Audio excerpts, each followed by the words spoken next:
Hey, how's it going, everyone? And welcome to Monster Tamer and Chill, the podcast on this channel where we interview various monster taming developers to gain a greater insight to their works. Today, I'm very happy to have with me Justin, the co-founder, lead artist, designer, and composer behind Skyclimbers, an upcoming monster tamer with a bunch of caveats that I'm going to let Justin explain in full detail momentarily. How's it going, man? Great, and great to have you, or great to have me, rather. Thank you, Ed. Yeah, of course. Great to have you. So linked in the description of this video will be the Skyclimbers Discord, the YouTube channel, and all their other social media links. So you guys can check it out for yourselves. Kickstarter, of course. Now, at the time of recording this video, the Kickstarter is not out, but it will be live when you guys are watching this. I plan on uploading this around the same time. So if you want like a one-stop shop for all the game's information in one place, I'd recommend checking it out on the Kickstarter, as it has everything sort of laid out for you there. And then, you know, if you're liking what you see, you can get some of those thick backer rewards. But anyways, I've rambled on long enough. Why don't we just dive right into the questions? That's what you're all here for anyway. So firstly, Justin, why don't you tell us about yourself? So I actually got into game development as a musician. I played multiple instruments. I was into recording music, and I had played games and things, and I had played the Pokemon games, but actually it was Minecraft that really kind of kick-started me into a life as a game dev. And actually, me and my co-founder had a pretty long history of being content creators in Minecraft. Hmm. Uh, and actually, Tejas, our co-founder, he had a YouTube channel. He got like 250,000 views on this video. He was making these Minecraft tutorials. And Oh, then nice. personally, he had a crazy run with Minecraft. Personally, I didn't have any real public success, but I ran some servers, and in one case, I had a Hogwarts build going. I had a small team of people working on it. It actually ended in mutiny. There was people, the workers, they didn't want to do it anymore, so they hid TNT under the map. And I discovered it one day, and it was this big thing. But I had basically been designing these and also implementing these giant castles and structures and things. And then eventually I got into using World Creator and these other world generation tools for Minecraft, and using custom shaders. And I kind of stumbled upon the first conception for Skyclimbers, which was a 4 kingdom map with it had these big keeps on it, these different biomes, and the villagers, the Minecraft villagers. And the idea was that you would have a server where people would play, and they would each have their own kingdom, their own live economy with the villagers, and be PvP. And that's honestly, when I had put that together, I thought, maybe actually making a game would be something that I could do as a business opportunity, as a career. So from then on, the seed was planted, and I was still going to school at the time. Yeah. And that essentially, that was about 4.5 years ago, and that idea has grown and festered until what you see now in the game. Is really, it started with that. But yes, ever since then, I've been pretty much full time doing development, and I still do all the music, obviously. So I have that music part with the development and the art. But I was totally self-taught in art and in coding and everything. I went to school for music. So halfway through doing that, I decided I wanted to do this instead. I dropped out. And, here we are today, 4 years later, and it's all starting to come together, I think. Yeah, for sure. That's great to hear. It's always nice to hear like from humble beginnings, you know what I mean?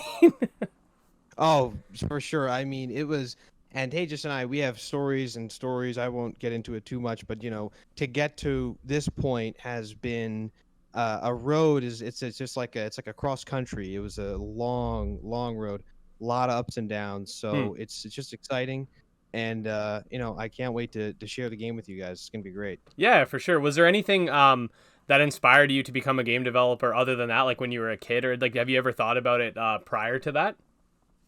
What's funny is that really, no, honestly, I was really set on music. I really wanted to do music and like production. And obviously, as you might know, but the music industry is kind of in shambles right now. Yeah. Gaming is having an incredible economic boom, Yeah. like no other. And music, movies, and TV combined don't even compare to gaming. So it was not a wise financial decision to try to pursue music.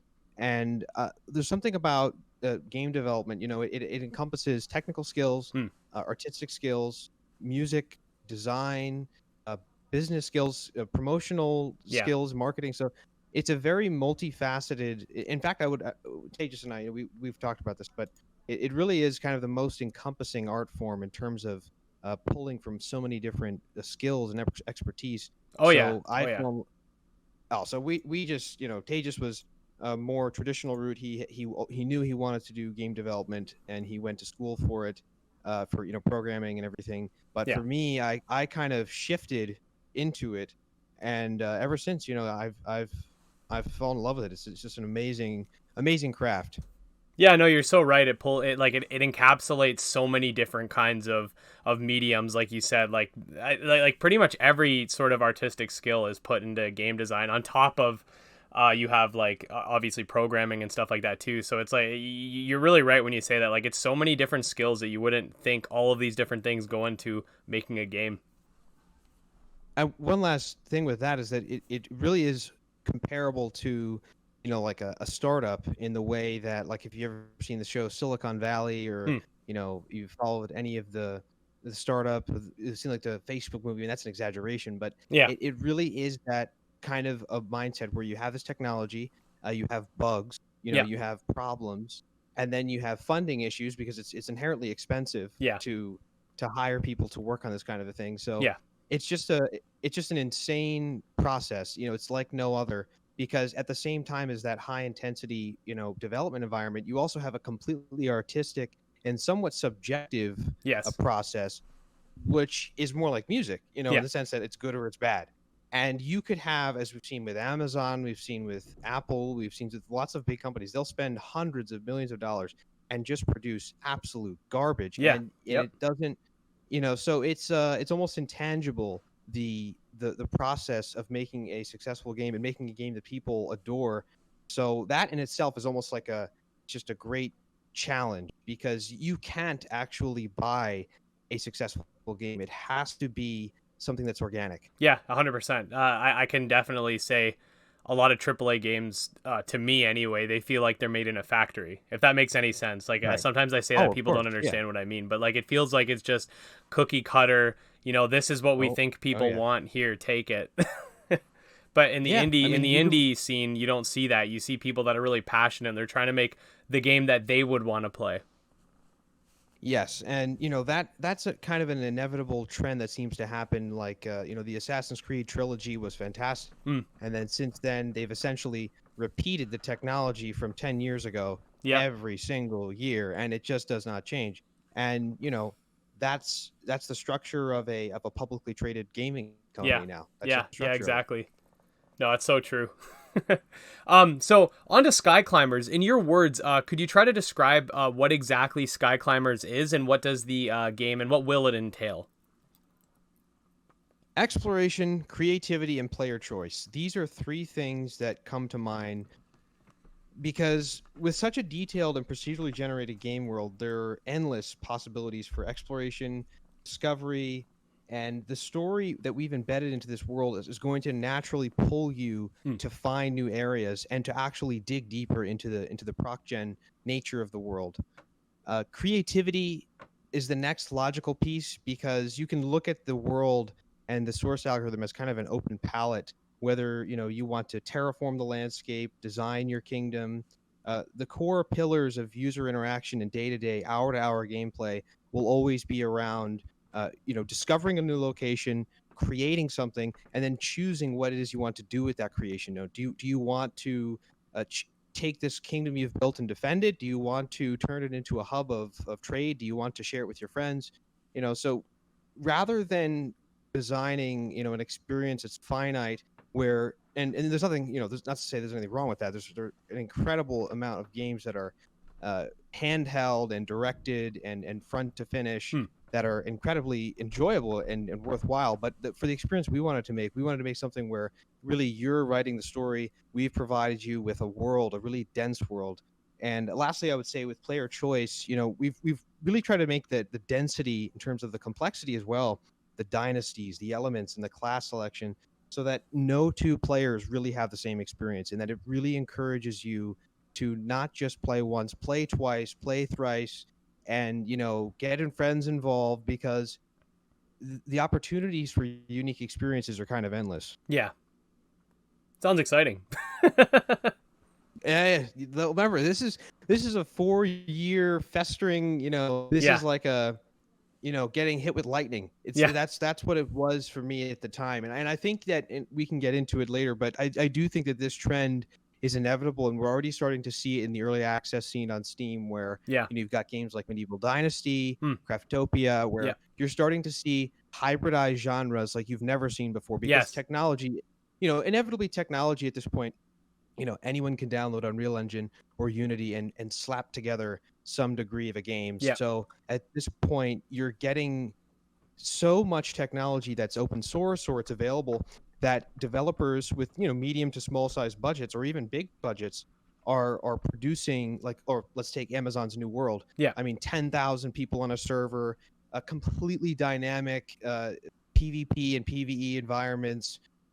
So this is really the new standard that's going to be set forth, and I don't think there's anything that you can really do to stop it. The thing that happens now, though, is that the first kind of impression for someone who's listening, or I guess seeing it unfold, is that how could a game possibly have so many features? But the truth of it is that as you get more into the degree of complexity that we're at now, Yeah. is that really we're just looking at as it's just a giant simulation. I mean, think about how complex your day-to-day interactions are in the real world, Yeah. Yeah. and think Exactly. about, like, that's really where the medium is going to go in the next 10, 20, 30 years, is that the complexity is just going to increase. It's not Yeah. going to slow down. Yeah. Yeah. No, So you're yeah, definitely right.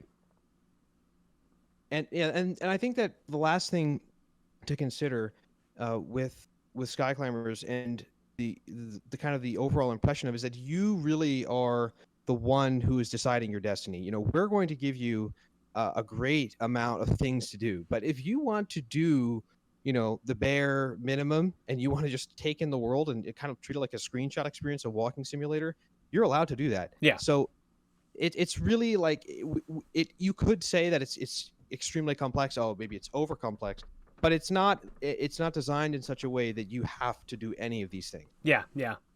Yeah, there are tons of games that they're very complex, but they force you to do all of the complex things at once. Right. So then Yes. they get overwhelming, right? But like what you're saying is the games gives you, you mentioned player choice, so you can go do like I'm just using examples. You can correct me if I'm wrong, but you can go fight with your monsters, or you can go start building, or you can meet up with your friends or whatever.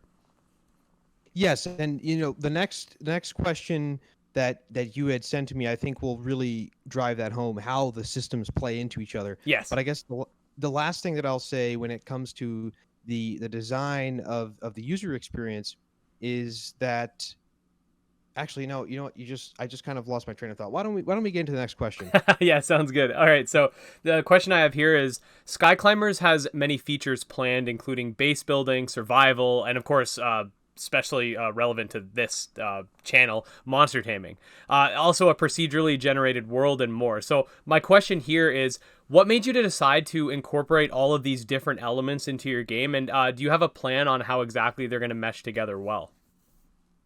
Yes. So at its core, Skyclimbers is designed to be a city building game. So all interactions stem from this root philosophy. Hmm. So let's take survival. As you begin to explore new areas, the first thing that you'll encounter will be natural challenges presented from opposing clans, world hostility, and hostile sentius, or Hmm. the monsters in the game. So to remain safe, the most logical thing to do is going to be collect resources, build a base, and then that lends itself to monster taming, because having monsters at your side, and especially your starter, is going to help you in defending that base. Hmm. So as you make your way into the mid game, and you can construct buildings with varying complexity, you can spawn villagers and assign roles to those villagers. Hmm. So those roles could be, a farmer to produce food. You could automate your defenses by hiring barracks, and having, literally people that will defend the village. And then as you get more complex, you'll be able to have roles such as, craftsmen, smiths, and this goes right back to that last point, where you don't have to do that. That's Yeah. not required. But if you just play into the game systems, that's one of the options, and that's what we want you to do, because we want you to essentially have an automated game loop, that like the basic survival loop. Once you get past the first 4 to 6 hours of the game, you can automate the base survival loop, kind of like in Minecraft. You Yeah. play Minecraft for 4 to 6 hours, you're basically good. You don't really have to survive the way you used to. Yeah.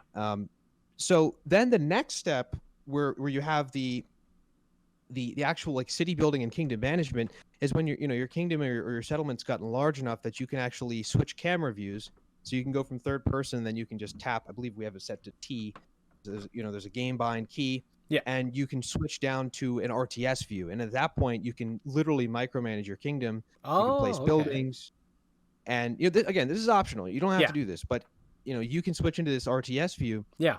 You can command units, like if you can move them around. So like, let's say you're in a battle, you could switch into RTS view, stand in the back, and then command like a unit of 20 units or 20 soldiers. Yeah. And we're also going to have units that tame monsters as well. So you'll be able to have monster tamer units that will essentially mimic your behavior and be able to tame Sentius.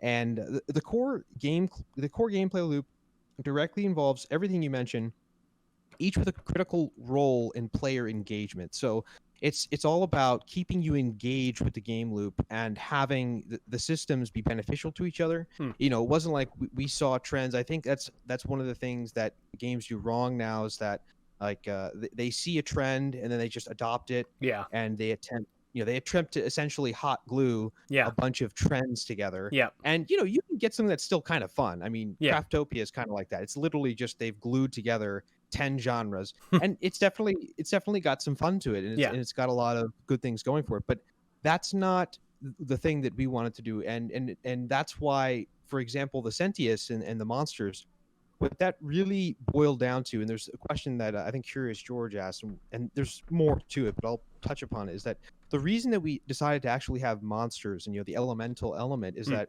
we were going to have deer and predators and all animals in the game, because we already built the AI for it, and any AAA open world game has those kinds of animals. Yeah. But we found that the designs were just so much more interesting if you just slapped an element on. You take a deer and you add Gaia to it. Now it's this interesting monster. So so that felt very natural, and we both love Pokemon. We both played all the Pokemon games. Oh, yeah. Totally obsessed with that. And Nintendo still has a total lock and a walled gate on the best designs in the industry in terms of this style. So we always envied that and were inspired by it. So it felt very natural to do. And then in terms of the survival / city building, I do think that this is just a blatant trend that is just going to happen in the next year or two, next 5 years. You're going to stop seeing developers and publishers put out RTS only games. They're going to be also third person action games, because that's what people want. People don't want to sit and watch an RTS take place. Yeah. They want to be in on the RTS and also be able to do that micromanagement, because a micromanagement and kingdom management style of a game is an extremely dense and long. Some of the best user retention in games comes from kingdom management, because games can go on for 15 hours if you really want to. So I do think that it's a natural progression, and we tried to maintain that within the design of the open world and the procedural element, because giving the engine the ability to spawn like villages, like a Minecraft village, for example, it just provides such a ripe opportunity for the player to now encounter a whole new, it could be hours and hours of a diversion if you're just exploring and you come across a settlement, because now this settlement, rather than being a static entity, can be expanded. So you can expand it. You can add it as a fast travel location. You can connect it to your previous settlements. So the open world and the procedural nature was something that was partially a technical restraint.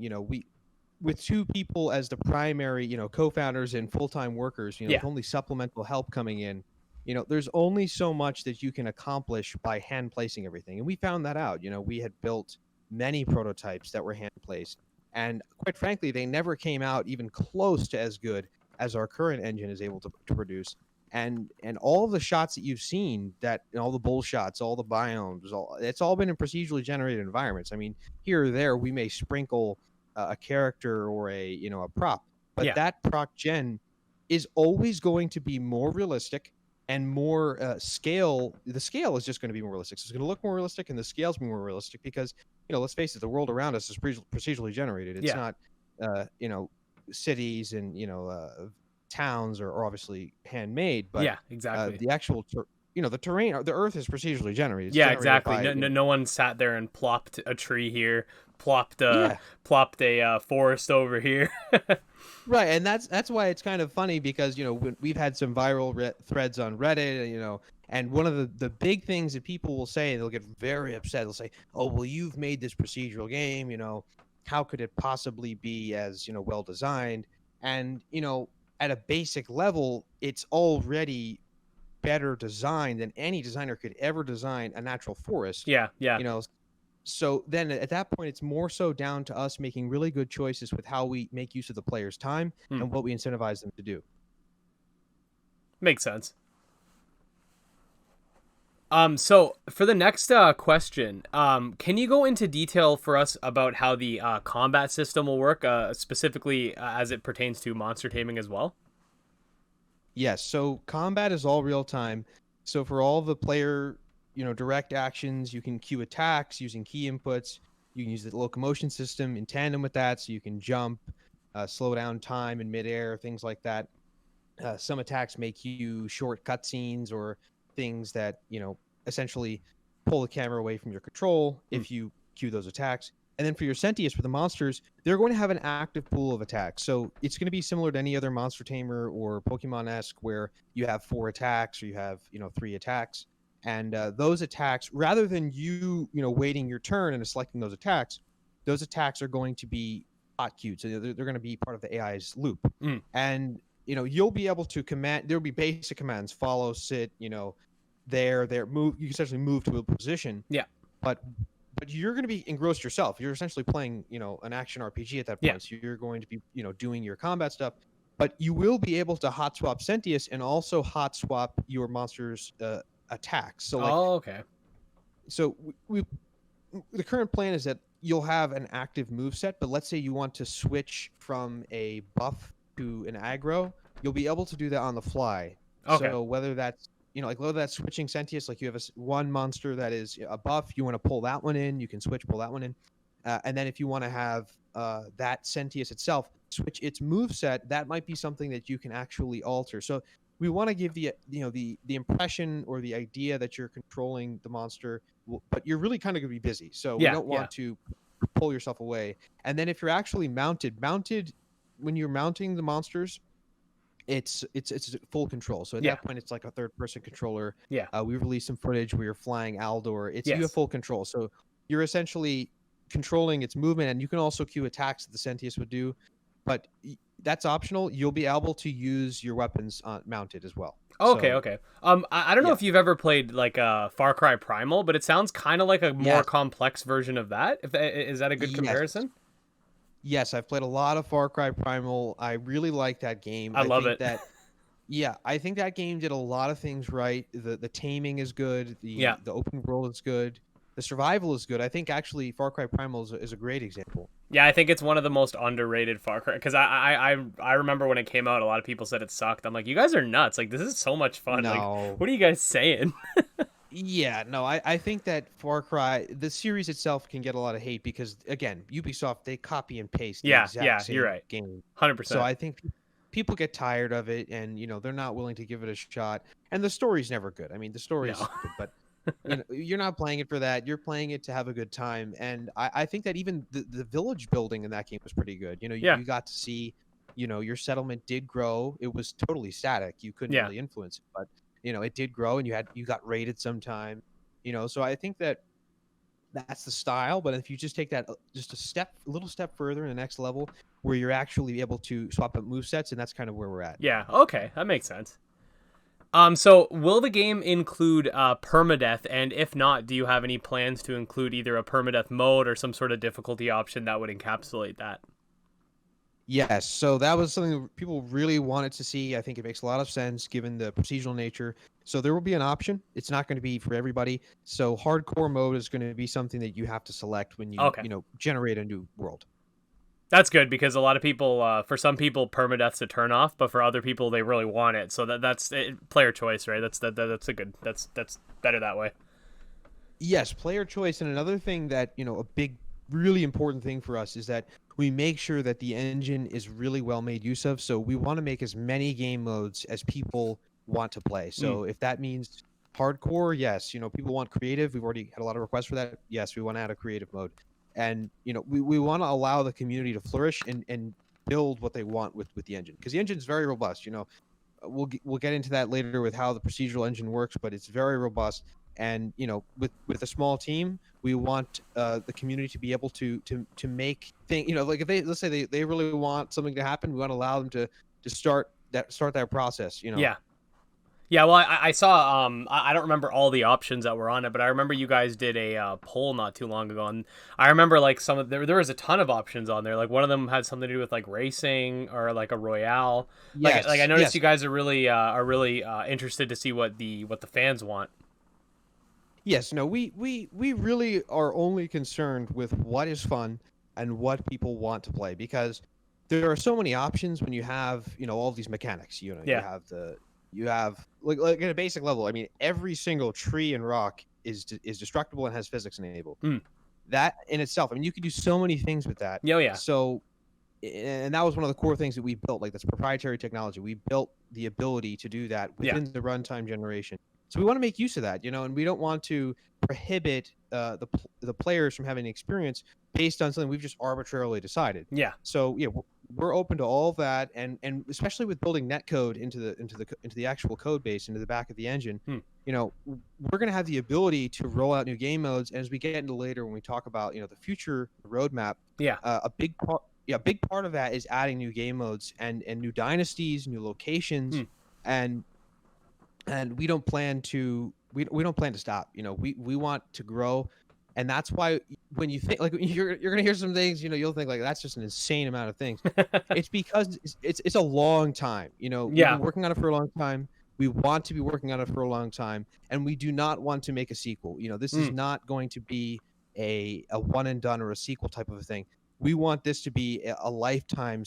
Really, I mean, it's almost like a games as a service. But we're not going to gotcha through free to play model. That's not what we're doing.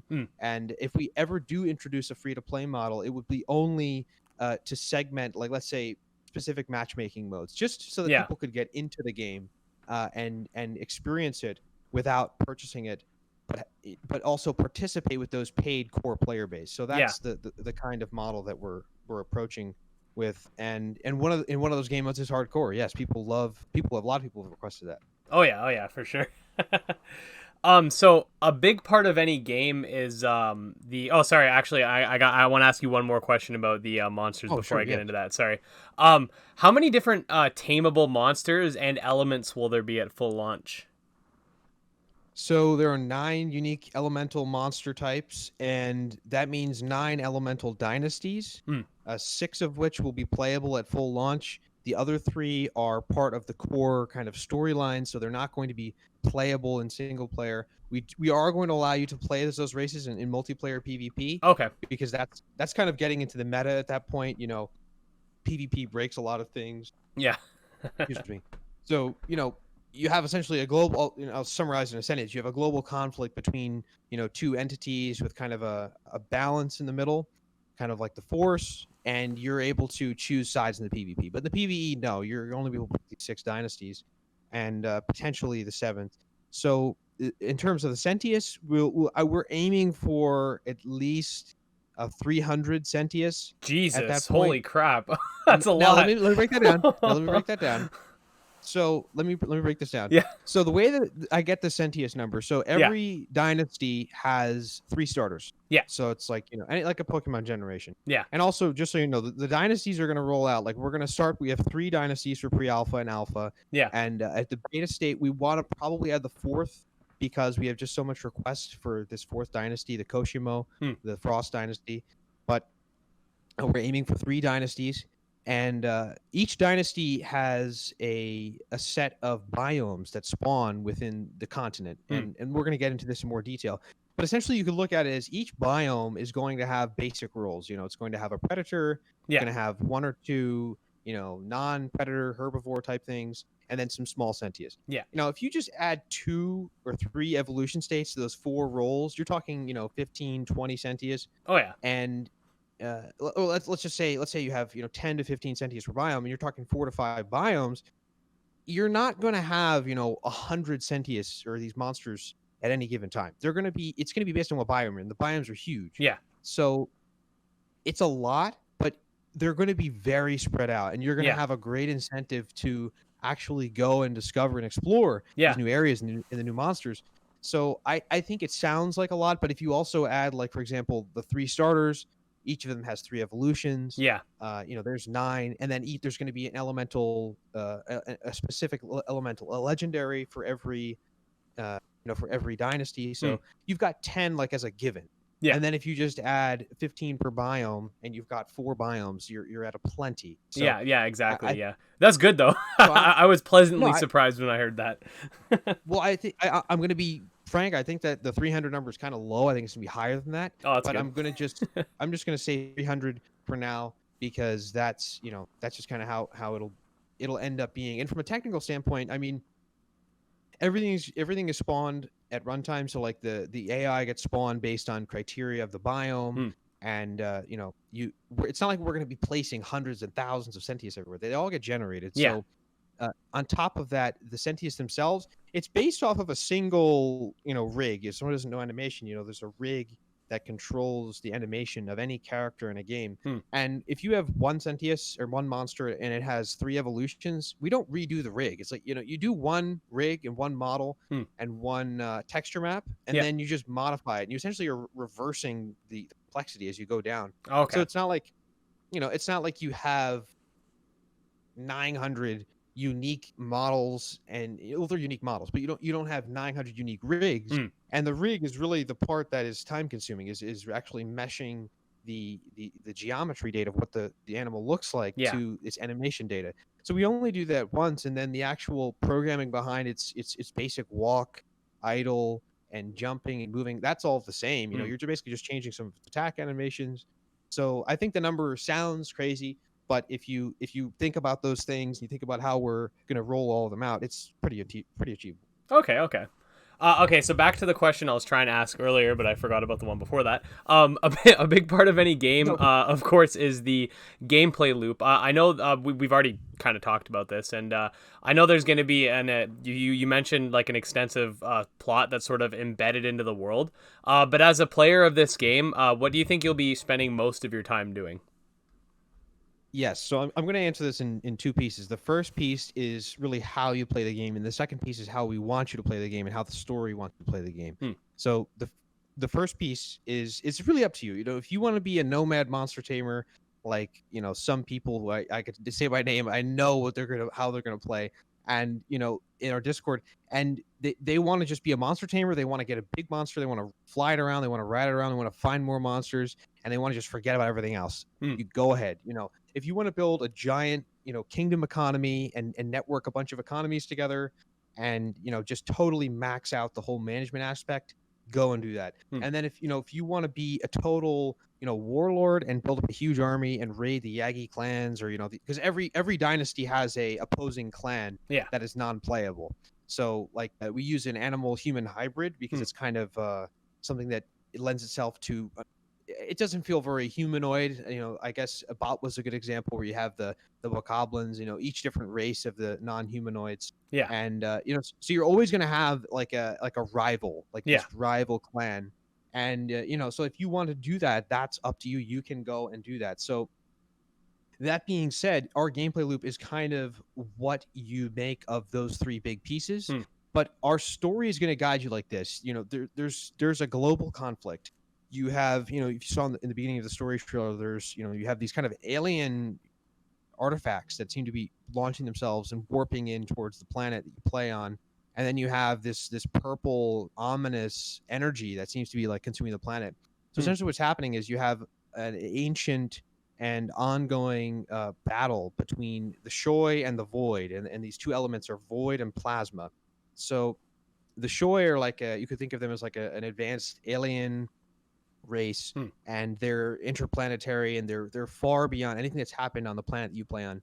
and we set the time frame as like essentially Middle Ages. Okay. So you're playing in the Middle Ages, but aliens from a 10,000 years in the future have arrived, and they've come back, and they've actually been here before your race and your kingdoms had ever existed. And the reason they're coming back is the void is returned. Oh, okay.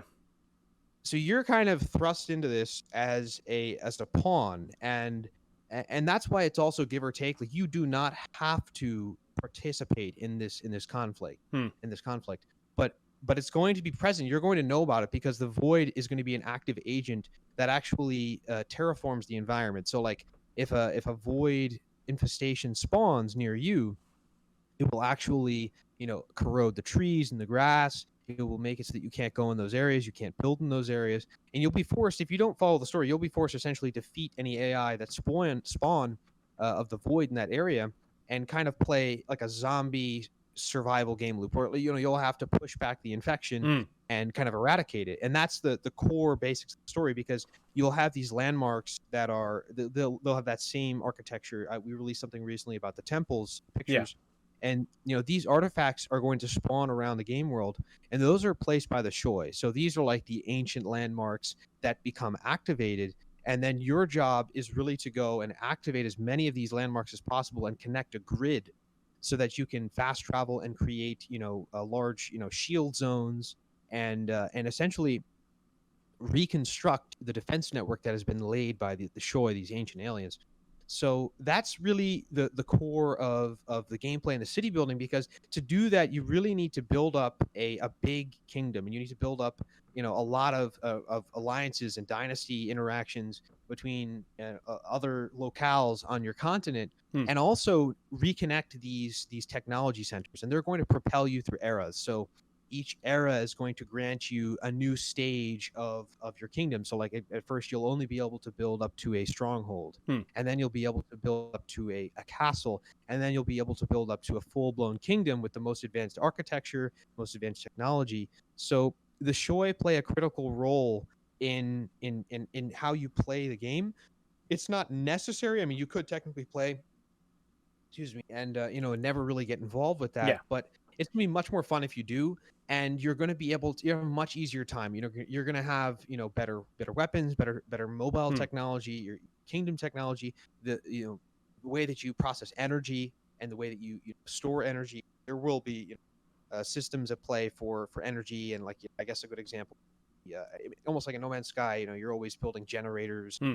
and connecting all your things together. So, and then also, I think one piece of No Man's Sky that is really strong in terms of the tech tree is that you have these orb like artifacts that you find, and they're called, I think they're called like I forget what they're called, but they're these essentially these data modules, and they spawn anywhere in the map. And once you find them, you have to uncover them, and then you get that data module, and you can use it towards anything in your tech tree, whether that's your vehicle tech tree, your building tech tree. And we have a similar system where these shrines or relics. There's the shrines, relics, pyramids, and temples are the primary buildings that spawn in the story buildings. And anytime you run into one, they have a different purpose. So like you run into a relic, that's going to give you points towards that tech tree. If you run into a temple, it's going to provide you a challenge. Usually they're going to be procedurally generated, like a dungeon almost. And you can do that alone or with friends, like a raid. Hmm. And after you complete that and you get these points for the tree, you can choose how to spend it. You can spend it on your personal skill tree. You can choose it to spend it on unlocking new technology. And it's all going to go back into that core expansion, exploration, creativity, and the core pillars kind of play into it. But the story is told through a way that you can experience with friends or alone. And we did that intentionally so that you can play, the story multiplayer, and we don't have to redesign the whole game. Yeah. But at the same time, we are going to have. We talked about game modes before. We are going to have eventually an actual story mode, and we have three primary characters: Ikaru, Kimura, and Hotaru.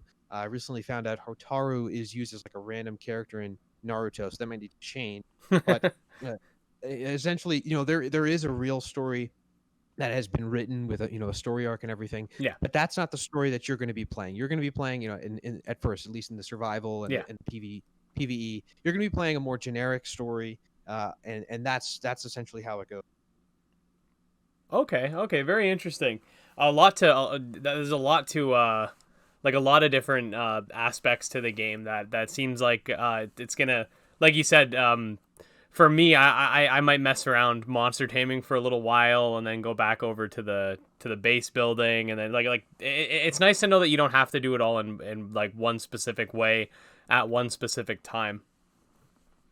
Yes, and honestly, if you're the monster taming type, you can kind of disregard everything because, quite frankly, the only thing that's going to prevent you as as you progress and is if you're doing the city building thing. Because if you're doing the city building, eventually you're going to come into this void thing, and it's probably going to screw up your whole kingdom expansion, Mm. and that's gonna be more of a problem. But if you're just playing, as a nomad and you're just finding the Sentius and your monsters, you're going and you're playing with friends or alone, and you're Yeah, just trying to catch them all. You want to go and you go through the different biomes, yeah. and that you can really disregard a lot of this stuff. So I think that that's good, especially for people who want to do the monster taming. Because if you think about like a Pokemon playthrough, you essentially want to get through the areas, find the new Pokemon, and finish. Yeah, yeah. So that's gonna certainly be an opportunity. Okay, cool. So, can you explain a little bit about how the procedurally generated world works? Are the worlds based off of specific seeds, and are they endless, and like just stuff like that? Yes, it's a great question. So the actual generation of worlds, the way that I look at them and the way that I explain them is essentially that they're continents, and they radiate in a circular or even like a pyramid structure. Let's think of it like a pyramid. You start at the top, and every continent rather is going to have a very small central biome that is kind of like its element in essence. So like for magma, we have a volcanic biome. You saw at the Mm. end of the biomes trailer, Yeah. and this volcanic biome is at the epicenter of a continent. Now that continent, as you go down the steps of the pyramid, if you think about like in your head of a pyramid, as you Yeah. go down the step, they get larger. So each biome gets larger as you go out. Yeah. So the next most biome is going to be related to that, but most likely going to be still very, very extreme. So like it's most extreme in the center, Yeah. and as you radiate out towards the edges, you're going to get lower and lower elevation Mm. until you actually hit an ocean biome, and the ocean biome goes on forever. Oh, okay. So that literally goes on forever, and we're still deciding based on technology restraints and how the actual engine works and everything, whether or not we're going to connect other continents onto Oh, those okay. oceans. That would be ideal because then we would have fluid and dynamic procedural. But Yeah. my argument is that the oceans are going to be so giant that you're not. It's not going to be very fun to go and find another dynasty. So, Yeah. because if you just go in the wrong direction for too long, like you're not going to know, and you will not find that other dynasty. So, what is more likely that will happen is that you will have an endless, boundless ocean, but to actually enter a new continent, you'll need to queue like a short cutscene or something. And Okay. then what would happen is you would load in a new endlessly generated pyramid graph, and I Mm. look at them as like a pyramid graph. So if you think about it that way, it's procedurally generated and it's infinite, but it's tamed. It's Yeah. not it's not completely randomized like Minecraft where you're just going biome, biome, biome, biome. There's a very specific structure, and it really does resemble more of like a continent because there's a center, there are rings going out, and then there's an actual outside. And a big part of pre-alpha, which by the way is essentially going on right now, it's closed to a very small amount of people. They're going to get bigger as the rounds go on. Mm. We're going to do an announcement tomorrow talking about the pre-alpha state. We have a custom launcher and everything because it's under NDA, so we don't want kind of keeping it hush hush. We don't want people, especially we don't want people distributing it without our knowledge. Yeah. That's Yeah. that's what For we don't sure. want. For sure. So one of the big things about pre-alpha is that we're going to be really trying to pin down scale and what works, because you can choose in Minecraft, for example, what scale you want the biomes to be, the actual spread. Hmm. And you're going to have the option to do that here. So you asked about seeds. Yes, there are seeds. Seeds are randomized. You can change the seed before you were to load a world, and the world can get loaded, and it will get loaded as as you play the game. So like, when you create a new character, you select what dynasty you want, you select a seed. Hmm. You'll be able to select the same seed like in Minecraft. You can download a seed, excuse me, and load that seed up, so you have an identical world generation. Yeah. Obviously, the actual variations in the terms of the trees and the rocks will always change in the placement of the characters, Yeah. but the actual terrain itself is static in the sense you can get that same seed. Okay. And yeah, and so it's full blown procedural. This is not halfway around the corner. This is full blown procedural. The only element where you break that is at this right now at this ocean boundary and also planetary boundaries. So like we are going to have interplanetary type interactions. The first three dynasties take place on Lythan. That's the planet you see in the trailer. Okay. There's this kind of Saturn-esque looking planet, and that's Taruk. That's a much more wild planet. Okay. And what we're kind of planning is that we'll do dynasties, and we'll have multiple dynasties per planet, and even have dynasties that are not commonly on that planet. But we're also going to have dynasties that are specific to planets, so that Okay. As expansions come out, you go out of your comfort zone and you really leave the planet. You get this cool kind of interplanetary experience. And the building of the core tech tree and that whole story thing I was talking about that's associated with this is the pyramid. And Okay. that's kind of why I said pyramid before. So like these pyramids are going to be kind of like astral planetary research facilities. You'll go in, and once you unlock a pyramid, you'll have the ability to view the galactic map, and then later on, access the galactic travel using like warp gates or something like that. So we've got that all planned in. We're right now to be very clear, pre-alpha is Draconian right now. It is the Draconian dynasty.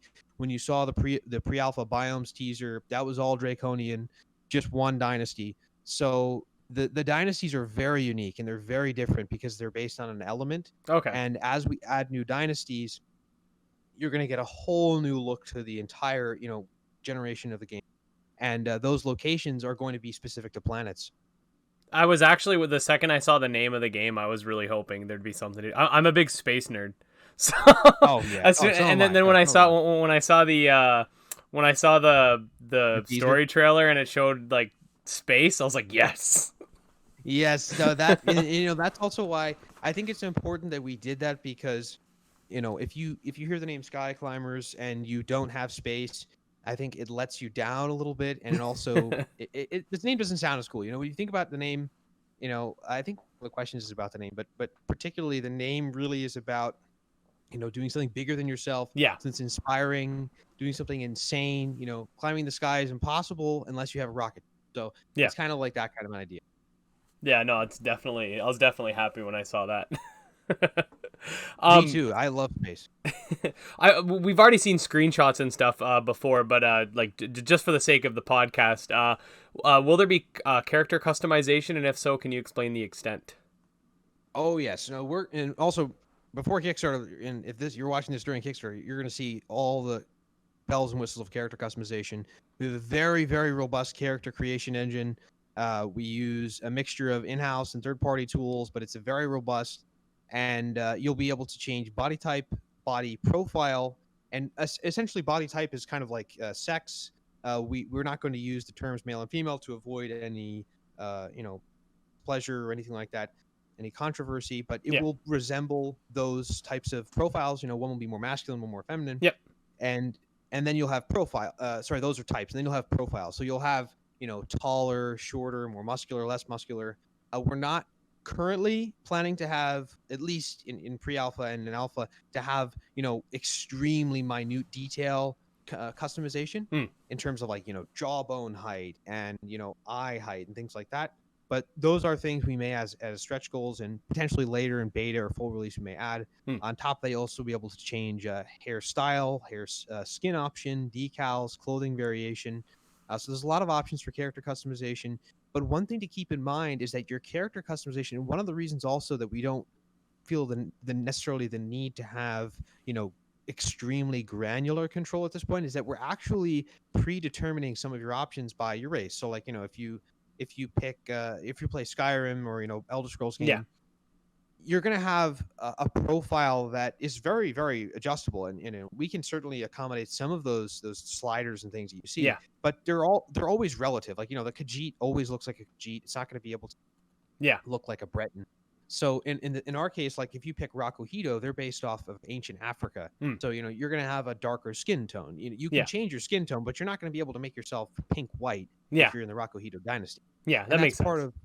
so that's part of the choice that you choose when or that you decide on rather when you pick a dynasty. So yeah, there's a lot of clothing variation, a lot of character, uh, uh, uh, visual variation, hair, skin, decals, body profiles. But we also want to curate a little bit. We don't want people joining the Rakuhito, or let's say the Draconian dynasty, and being jet black and having very not traits that would be in that dynasty, because it's going to look strange and it's not going to fit in the narrative as much. Yeah, makes sense. Will there be any well, I mean, we already know this. We've already talked about it, but will there be any online functionality? If so, please explain. Oh, yes. So online functionality right now, what we're doing is we're trying to build the core technology around locally hosted 1 to 3 player, potentially 4 player, but really the target is 1 to 3. And this is locally hosted, so there's no dedicated servers. Now, the max limit, the theoretical limit that Tejas has told me, he's the lead programmer and he's working with the networking. I think it's somewhere upward closer to 8 people. But I'm going to just be aggressive and I'm going to say it's 3 to 4. And this is also partially class balancing. So like the number 3 is really important for us in terms of classes. There's 3 classes, there's 3 starters, and there's 3 elements that we're dealing with. So 3 is really balanced, 4 is kind of balanced, and then once you get above that, it doesn't really matter. So that's where we're starting, but what we're trying to build is a model that we can scale up ourselves, because we want to have community servers, we want to have private servers, and we want to also be able to test and deploy things without going full-blown AWS, with huge server bills and things like that. So essentially, we're going to be building the servers at first. We already built one, and they're going to be targeted towards a max of about 48 players. Okay. So the first community server is going to be post Kickstarter, and it's probably going to be about 48 players max. It's going to be locked to a specific continent at a time. So like you'll be able to load new continent. Like let's say there's 3 continents, 1 per dynasty on this server. You'll be able to play in a continent and then seamlessly go into other continents. Okay. But we're not going to have, like an unlimited amount of continents that spawn, and then you can just, have like an insanely giant and really, truly endless. It's going to be endless within these constraints, and it's essentially going to have all the same features as a single player PvE. And PvE is really, I mean, a lot of people right now in terms of like our Steam community and Discord, they're really pushing PvE. People are really, we have a couple people who are really into PvP, but when it comes to PvP, a lot of things change, and because you're essentially at that point going to be able to pick sides. You're essentially playing, you're playing Dark Side or the Force. You're essentially playing that at that point, and that can really, I think, mess with people's gameplay, because then you're going to have people playing as Void and just infecting things everywhere and trying to destroy everything. And you're going to have people as Shoy who are going to be like, super advanced tech tree, just obliterating everybody, trying to destroy the Void. So I think that at that point, you're talking like you're giving people a lot of power. And so that's going to come later. But at first, we're looking at single player type experience where it's survival and it's locally hosted co-op. Going towards that 48 player server cap, and then I think down the line, we do want to experiment with MMO, true MMO features, hundreds or thousands of people on servers. But, that's a totally different model. Just the costs alone involved with that are a different model than we're pursuing right now. So that's something we honestly, I don't even want to put into the Kickstarter. I think that I think that people will be happy to have 48 people. I mean, the maps are giant. So you have 48 people, you're going to have a lot of room. You'll be able to have your own fun and have a good time. I think once you introduce hundreds of people, it's just going to turn into a whole, I won't say it, but not a good thing. You start building something and every 5 seconds someone's trying to kill you. Right, exactly. And then also I think that the audience, then at that point we're competing with New World. We're directly competing with Amazon. We're directly competing with WoW. It's just a different type of consumer and a different type of player. Whereas right now, what we're really trying to do is we're trying to harness that Minecraft community where it's locally hosted most of the servers. And if not locally hosted, it's hosted on a very reasonable server. That's it's a single server. And it's stuff that we can scale, because we have a lot of commitments to sustainability and long-term viability, and one of the pieces to that is actually having our own servers and and having servers that are manageable and that people can build if they want to have community servers, having build guides and ways for people to set them up without us having to, sustain the entire player base's online experience. I think that opens up to a lot of a long-term sustainability that you don't get with an MMO that's subscription based. Yeah, yeah, understandable. Fusion, evolution, and or breeding. I know you mentioned evolution. Will there be any sort of breeding or fusion system in the game? Yes, so we're definitely going to have breeding. The Sentius will have a randomized sex. It will be male or female. Yeah. And you'll be able to, and that's purely for this purpose. We don't want people to be able to just asexually breed them, because then, in Minecraft it works, but in Minecraft also there's no real value other than the loot for any mob. So, in our case, you can really screw up the game if you have a powerful Sentius and you just, massively breed it. So there will be restrictions. You'll have to find the correct gender and correct sex, and you'll also have to make sure that you have 2 of them. So that will be a thing. And then also one thing that people have really hinted at, it's very easy for us to do, is color changes. So we are going to have some visual flair to breeding. So you will be able to alter the color. Oh yeah, that's cool. Yeah, I like that.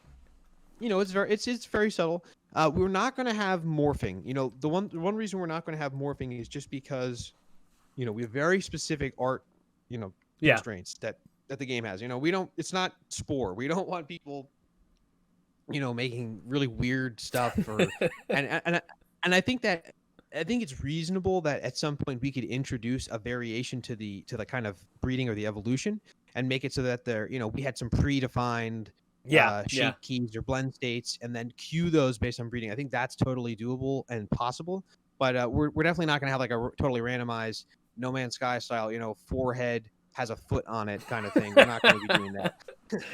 Yeah, because before you know it, someone will figure out the algorithm, and then you'll have NFSW monsters running around everywhere. Yes, and we've already, all for anyone who wants to play NSFW stuff. That's totally cool for them, but that's not what we're trying to do, and that's all the reason that mod support. And we're also there is no lewdness. Even the armor is very women or female type characters are going to have the same armor as the male type. It's just going to be restructured your body. We're not doing any of the lewd stuff. Nothing like Genshin Impact. And any of the mods that are like that, we're not going to endorse, and we're going to discourage that. Do the monsters have any sort of IV or EVs? Like in Pokemon, they'll have like inherent values, and then you can like stack on top of them with by defeating certain monsters and stuff. Yes, so we released a couple of weeks back some stat windows. Those were actual stat windows from the game, what they look like. And we have the 3 primary stats. I believe they're defense, speed, and attack. So those are innate. They when they spawn, or when you capture one, or when you start with one, they have those attributes. And as they level, those attributes will change, and you'll be able to influence that. I don't know. I can't say exactly how much influence you will have. Depending on what Sentius beat. In terms of how that will level, but most likely it's going to be based on let's call it like the subclass of the Sentius. So each starter set has 3 they're the same element, so it's kind of a new thing in terms of like Monster Tamers. Usually they just clone, every Monster Tamer basically clones Pokemon, and there's 3 different types. You got the fire, the water, and the grass, or whatever. And for us, we did not do that. So instead we balanced our dynasties. So every 3 dynasties are balanced. Air, magma, and terra are balanced. You have terra defeats magma, magma defeats air, and air defeats terra. So we balance dynasties, and then our starters are not. We don't have to worry about that. So you just have 3 starters that are the same element. But what we did instead was we decided, well, let's have a subclass where there's a lean. And in this case, like there's been 3 starters released for magma, and you have Rayon, Miho. And Maguma. So Maguma is the defense lean, the bear type. The fox type is a speed lean, and then the attack type, if I'm not mistaken, is Rayon. So the way that they'll level is based on that. As you level Maguma and you get him leveled up, that Sentius is going to have a defense lean in the way that they level. And I think that's more of a better way of describing how the innate values are going to transfer. It's going to be based on the subclass. Yeah. And then in terms of EVs and breeding, honestly, that's something that I think is very doable. I think that, altering based on the parents, having those offspring have different attributes. I think that's kind of a logical thing that we could integrate. But I'm not going to say like definitively yet, because quite frankly, we haven't developed a breeding system. Right now the Sentius are mountable. They're for combat. They're for actually following you around the world, for spawning in the world. Yeah. We haven't gotten to that step with breeding and development, so I couldn't say yet. Okay, so if I were to catch two sentients, let's say, Yeah. would they have like they're the exact same like species? Would they have like would one be inherently better than the other, or would they have the same sort of base stats? Right now, the same base stats. That's the Okay. plan right now. But yeah, that's just the plan right now. It's really more the subtype. I prefer the that subclass, anyway. rather. I hate Yeah, IVs. Yeah, no, I think it introduces a lot of randomization and kind. I Yeah. think it's kind of like I look at it as like kind of unnecessary headache, because I agree. I 100% agree. like, I mean, there are people who get into it. They'll spend hundreds of hours breeding just for that, and that's cool. But it's a monster tamer, not a monster breeder. Yeah, I was that guy. I put like I maxed out the Pokemon X clock, so it only Oh, goes to like geez. 99959 or something. And I was that guy wow. who spent so much time breeding because I didn't like I was against like the other people would hack their Pokemon, and I was like, no, I'm gonna do it Yeah. properly. And I'm like, I spent 1,000+ hours running around in circles on my bike. Oh, I mean, in Emerald days, I can imagine. Yeah, I can remember all kinds of stories riding around that little breeding center in Yeah. Emerald. So yeah, I've been there, and I think that given really, at the end of the day, anything that gets enough support from our community is going to end up in the game. That's Yeah. essentially how. Okay. So if people are really just fiends for breeding and they really want to have this kind of randomized offspring thing, we'll do it. Yeah. Okay. Oh, you mentioned color differences already, so I was gonna ask about a shiny equivalent. Would that sort of be that, or is there something separate? No, so we have a couple of color variations. I guess I'll kind of name off. So we actually ran a community poll, had a lot of entries. People really felt strongly. We actually ended up with Astral as the winner. So Yes, I that's remember. what we're gonna go with. So shinies will spawn at a very low spawn rate. There will be starter shinies you'll be able to get, because you can catch the other starters. So Okay. they're just rare. Yeah. And I think that's another question that we'll get to. But you'll be able to catch the other starters as shinies. And the other color variations that will happen, we have sun and moon. So during daytime randomized, you can find a sun variant. It'll be kind of like an orangey, bright yellow orangey hint of color. And then the moon is like a dark, black gray. And we actually posted a variation of Aldor, which is the eagle starter for the air, the Furyoku dynasty. And that starter, it looks really cool. I like the way that one came out, and it's simple for us. These are really simple things for development to do, make these color variations. So yeah, every Sentius will be able to be found as Astral, Moon, Sun, Standard, and then if you breed the Standard, what I meant by hues, that you might have just a slight hint of, if it's a white, it might have a little bit of a I don't know, a green in it, depending on the type. So it's really more about the type at that point. If it's a magma type, it's going to be a hue of whatever. If whatever reds are present, might have a deeper purple, or they might have a deeper blue. So I think that those very small minor variations, those are very doable. We're gonna have that into the breeding system, so you can get some visual flair, and there's it's not so static. You could breed 1,000 Pokemon, they all look the same. That's not right. Exactly. So, we're gonna have a little bit of flair. So so there's sun, moon, and astral. Are there tiers to, like I'm guessing the sun and moon ones would be the same amount of rarity. Are the astral ones more rare than those, or the same? Yes. So the astral is going to be the most rare. It's essentially, at that point, I mean, we haven't even talked about a story implication for this, but I mean, essentially that I'm thinking in my personal, I'm thinking that sounds more like a shoy, like some sort of a otherworldly. It's been affected by the shoy's technology in some way. Got that gold tint.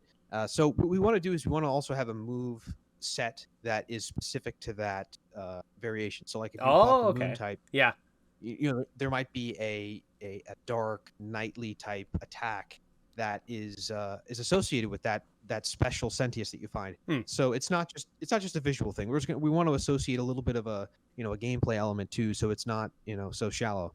Okay, cool. Okay, so next question for those who might not know, what platforms do you plan on having the games being available for? Yes, this is a big one, and this week was a big week for that. I'll get into the details, but essentially we're targeting PC, Mm-hmm. mobile, Mm-hmm. and consoles. Okay. So essentially everything. Yeah. We really don't want to prohibit people from getting into the game. They always joke about Skyrim being ported to the fridge next. So we it is smart from a publisher perspective. Publishing perspective, we want as many people to play it as possible. But also, there are specific platforms that are really going to shine. We know that Switch is going to shine. Yeah. We know that PC is going to shine because PC players are really adoptive. They like new and cutting edge experiences, so like the early access and Steam. Yeah. So we know that PC and Switch are like our home. And then in the case of Xbox and PlayStation, and then eventually even platforms like VR. Yeah. Oh, VR is it's gonna. just, I've seen a lot of people asking about VR yes. monster taming games. Yes, so VR, we started out as VR developers. That's how we got our start in the industry. We worked for other companies, and we were able to actually, make somewhat of an income and supplement our development. So we started out with VR.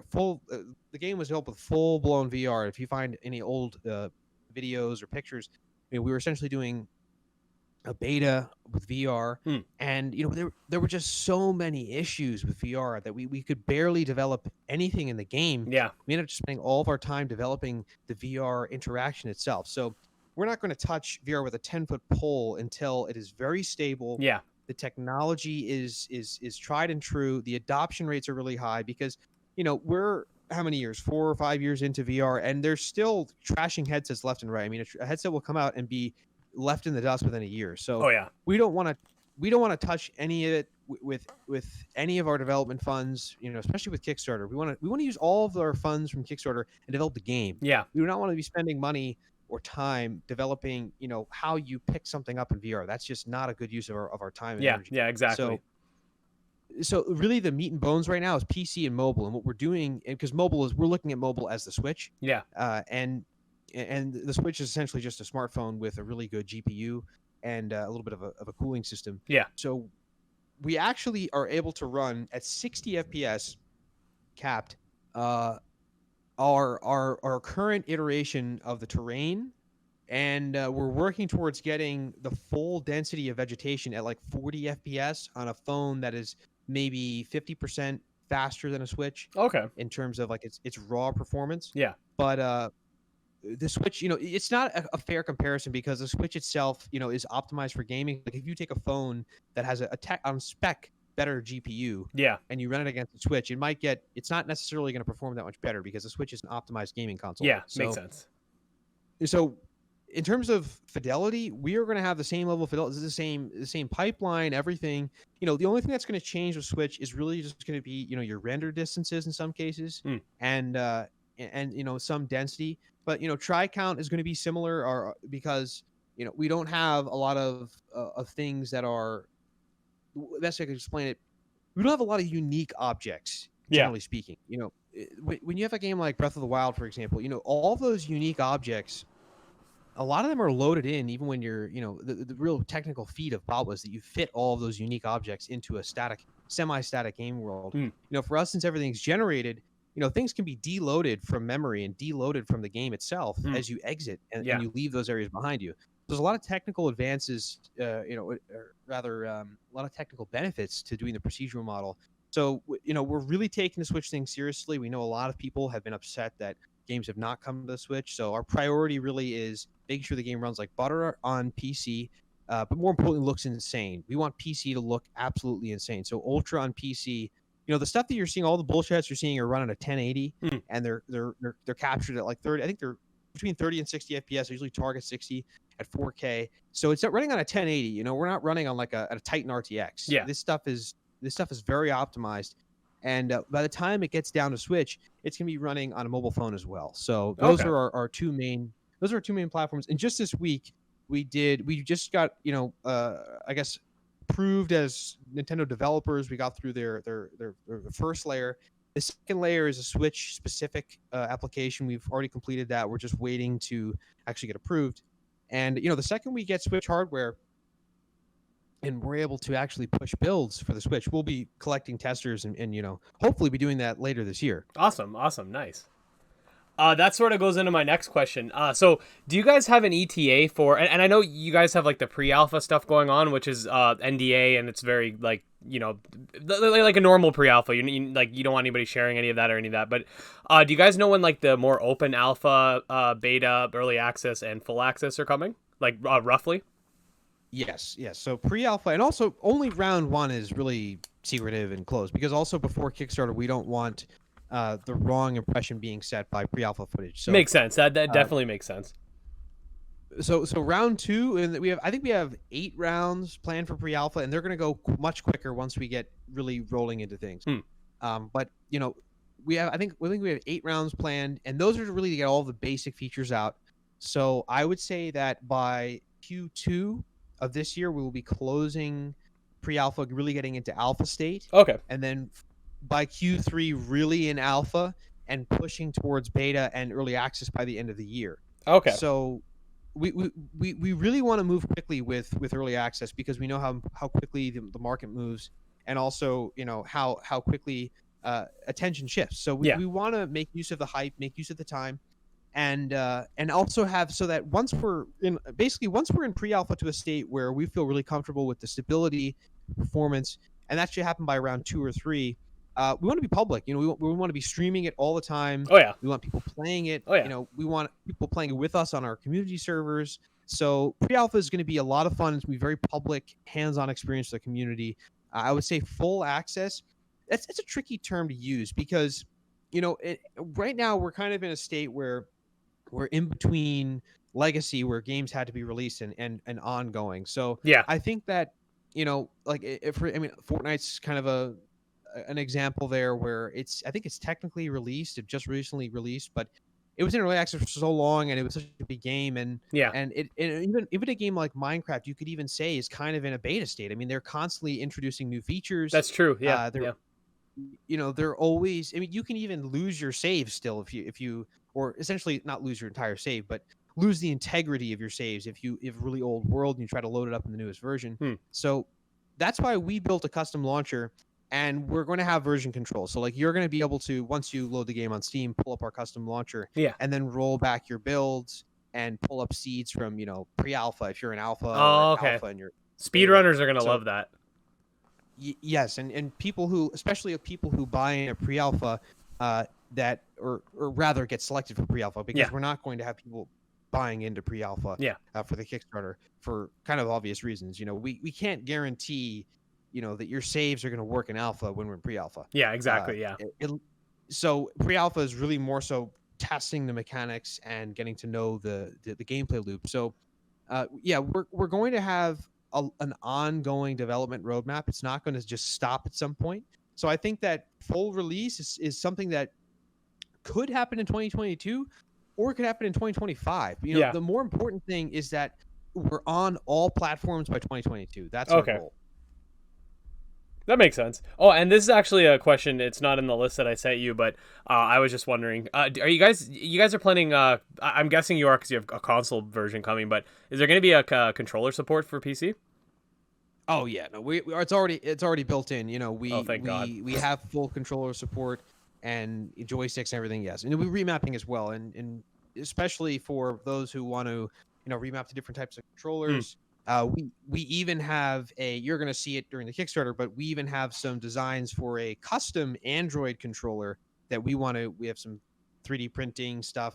I can get into, but we essentially print game themed controllers for Android with maybe even some performance boosts, like a little fan in the back, so that people, especially for people who like are Switch diehards, because essentially at the end of the day, it's up to Nintendo whether or not we get Switch hardware and how fast we get it. So if someone backs on Kickstarter, and if we have an army of Kickstarter backers that are like, where is Switch?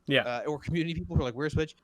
We're going to say, you know what? You got a phone? I'm sure your phone's pretty damn good. Let's get you a build on the phone until you're on Switch. So that you can have a good time and get that experience and use, whether it's a third party off Amazon or something that we build and ship out, you know, I think times are really changing. I don't think that mobile, the whole idea that mobile is a joke, you know, Candy Crush, I think those days are behind us. You saw with Genshin Impact, Yeah. mobile is very capable. Yeah, And I Monster think Hunter that, Stories even is on mobile. Like that's an older example, but yes, yeah, that's another good game on mobile. yeah, I just saw that recently. Isn't that that's a full blown like what PS1 or PS2 game, or what is the Oh, no, when it's did that actually come a out? 3DS game. 3DS Yeah, game. the That's what. second one's coming out on Switch and is rumored to be coming out on PC later. But yeah, the second one's coming out this year. Yes, so that's really the way that we look at mobile. We look at mobile as a console, Yeah. and especially since people who are, I mean, if you're buying like a new iPhone, Yeah. you're buying something that's like multiple orders of magnitude more powerful than a Switch. Yeah. So I think that, you know, especially the top tier $1,000 smartphones. Yeah. So we even are thinking of just straight up putting the game at full price on mobile, like Yeah. not a $5 experience, straight up just putting it on there for, you know, $30 or whatever our end price is, so that people are like, okay, well, that's a $30 game, it's a full blown game. Yeah, exactly. And exactly. you know, so that's kind of how the way that we're looking at platforms, and especially with release and with early access.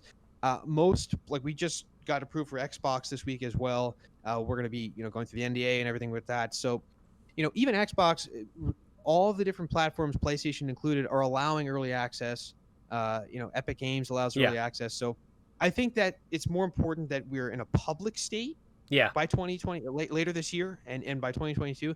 And the actual idea of a full release is kind of like so irrelevant at this point. Yeah, especially with the type of game. Yeah.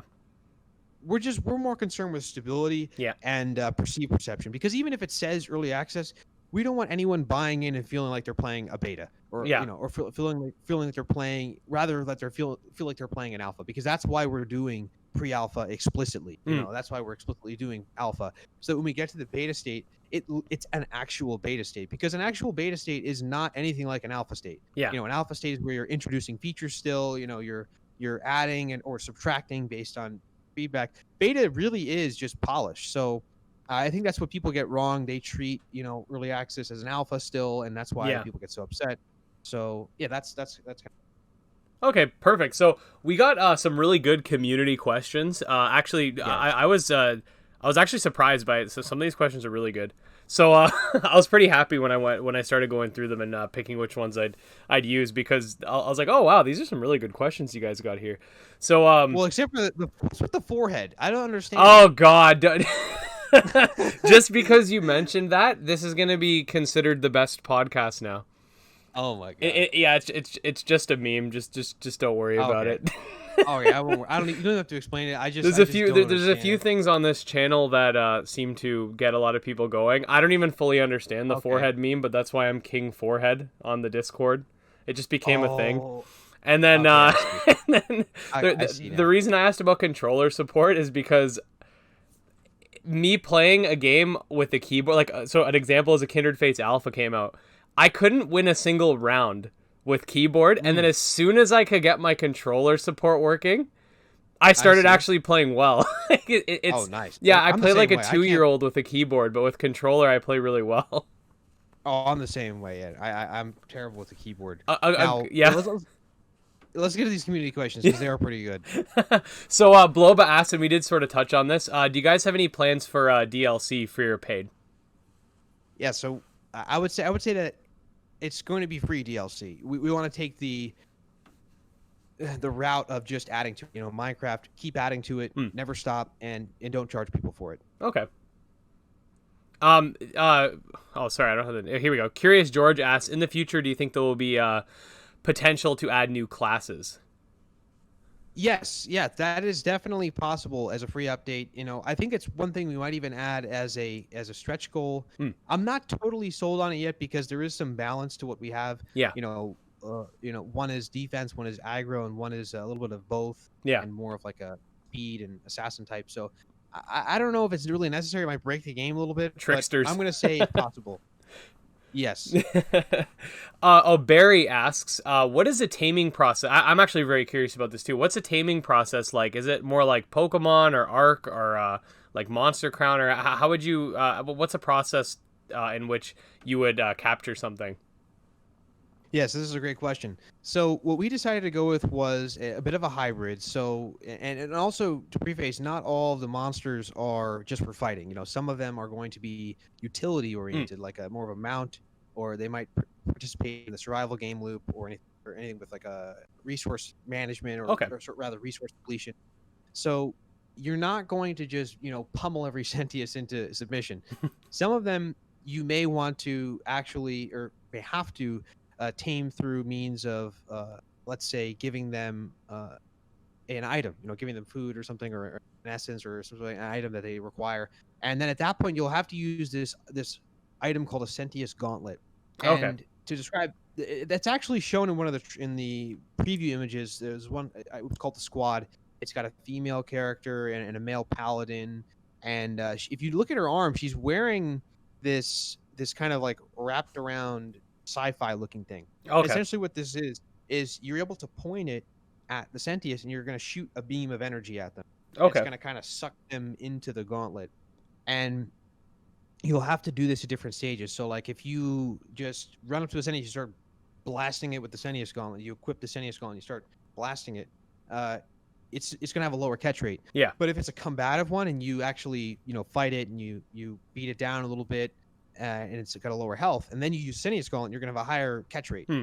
So that's how it's going to work. It'll probably work on some sort of a charge or a shard. We're thinking of having something called a summoning shard. You would have to attain, and then you're essentially capturing the Sentius into the summoning shard. So it won't be uncapped. You won't be able to just run around and just blast every Sentius you see. Yeah. But it's kind of a hybrid. It's similar to Arc, but it also has that classic Pokemon capture.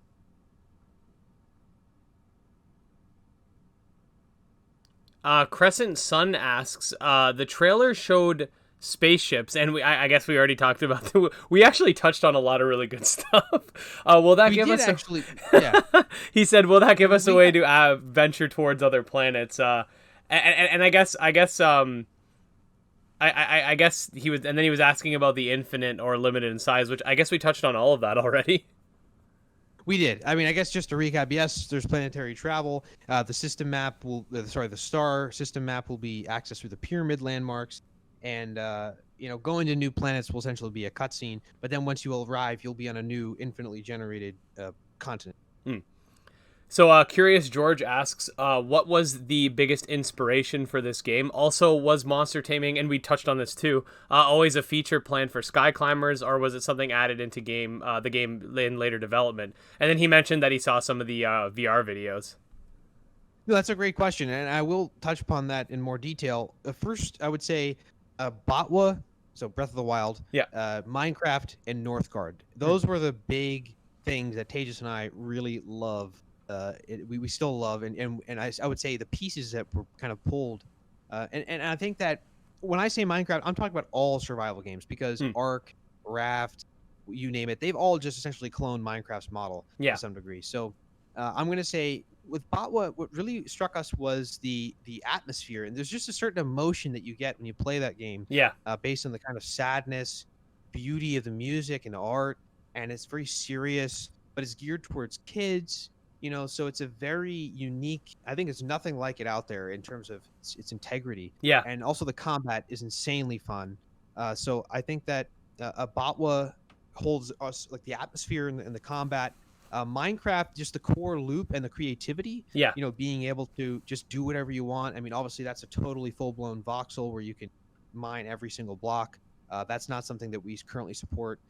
In terms of being able to deform the terrain, but being able to cut every tree, being able to build freely with a grid system, that was definitely part of Minecraft with the survival. And then Northgard is an indie game on Steam. I don't know if you've ever heard of it. Personally, no. But no, it's kind of a sleeper title. It's done very well on Steam, and even Switch too. But Northgard is a really, really good RTS, and it has not elemental, but their dynasties, or I guess their clans, are linked to animals. So you have the boar clan, you have the deer clan, and every clan has a different play style, because you're able to either summon like a bear to help fight in the RTS, or it's like if you pick the stag, you might have a higher rate of deer that you can hunt. So it's a really good RTS that, rather than having completely different races, actually has, all humanoids. It's not like aliens, dog people, in some Yeah. other RTS. They're all humanoids, but the variation really comes down to that kind of subculture. Okay. And they're also all set in like a Viking Northern Europe. So it's a very, very specific group and ethnicity. But they've been able to make such a unique RTS experience by diversifying those subtleties, and Hmm. that's really what the dynasties are. I mean, ours are much more different in the sense that they have elemental differences and Yeah. geographical differences and cultural differences, but the subtleties really make a difference when you have such a degree of, I guess, numbers. You have so many dynasties that when you have those subtleties, it's like, oh well, wow, there really are a lot of opportunities here. And I guess the last thing, second half of the question, is that we started with just an elemental starter. It was Akata. He was a fox, and you were playing as just this one elemental dynasty, and you were the air type, and you were playing with this fox, and it was cool, and everyone loved Akata the fox. I mean, in the early days when we ran beta and we had, first launched our Discord, we had people who would just go on and on about how much they love Akata, pet Akata, like obsessed with Akata. And so we were like, okay, well, all of these monsters should be like that. And that's kind of what we were getting at before, is that the monsters are just much more interesting when they have unique names, when Yeah. a deer is not just deer, and when they have an element, because an element inherently is going to increase the design complexity. Yeah, yeah, for sure. I'm actually, as we're talking, I've actually been looking through the all the different monster designs and stuff like that, and you can definitely I really like how they still adhere to their animal roots, but they're more like you said, they're not like I don't want to I don't want to talk too much about other games, but a lot of other monster designs they a lot of them feel removed from their animal roots at some point. Mm. And I do like Yes, I yes. do like, and that's not necessarily a bad thing. No, I'm one of no, it's those not. people. I like the chandelier Pokemon. Nobody else does, but Right. I like it. But Oh, I think it's cool too. yeah, yeah. Yeah, So it's got that purple fire. I like that. Yeah. yeah, I think he's looking pretty sick. But no, I like how given the context of the game, where there's a lot of emphasis on like exploration and building and stuff. It's nice. All your guys' monsters look very like wild. They look like they look like animals, but with their own little sort of touch on the side. Yes, and that again, the real reason for that is because we already had these animals. I mean, Mm. in fact, some of them had to be redesigned, which you'll see soon, as we release more. Yeah, But the animals were literally designed as animals. The deer was a deer. yeah, So when we had to go back and say, well, now that we're having elementals, we're gonna have to change these names. We're gonna have to increase the complexity. It felt natural, and also it didn't make it so that we have these dynasties and these cultures, because every dynasty is based off of a real world culture. The Foryoku are based off ancient Japan, yeah. the Draconians are based off Northern Europe. So when we added the animals, if we just added the chandelier Pokemon to the Draconians, that might actually work a little bit because it's Yeah, part of their culture. So yeah. down the line, we can actually have I think we will be able to do it where we can have things that are more otherworldly or Mm. fictional, but as long as it plays into that cultural role more so in like the role of the biomes, Yeah. I think it'll work. Okay, cool. And the last question is by Rockma, and I had to include it because it's a one-word question and it's very relevant. He asks, dragons. Oh yes, oh yes. So I guess in terms of story, or a narrative and world building, I'm a Song of Ice and Fire or Game of Thrones geek. Read all There the you go. books, and so we're going to have one elemental legendary dragon per dynasty. Nice. So you will have them, and the first one you're going to see, actually, Kickstarter, you're going to see Araxos, who is the magma type legendary dragon, and we're totally sold on that. Good. The more dragons, the better. I like dragons.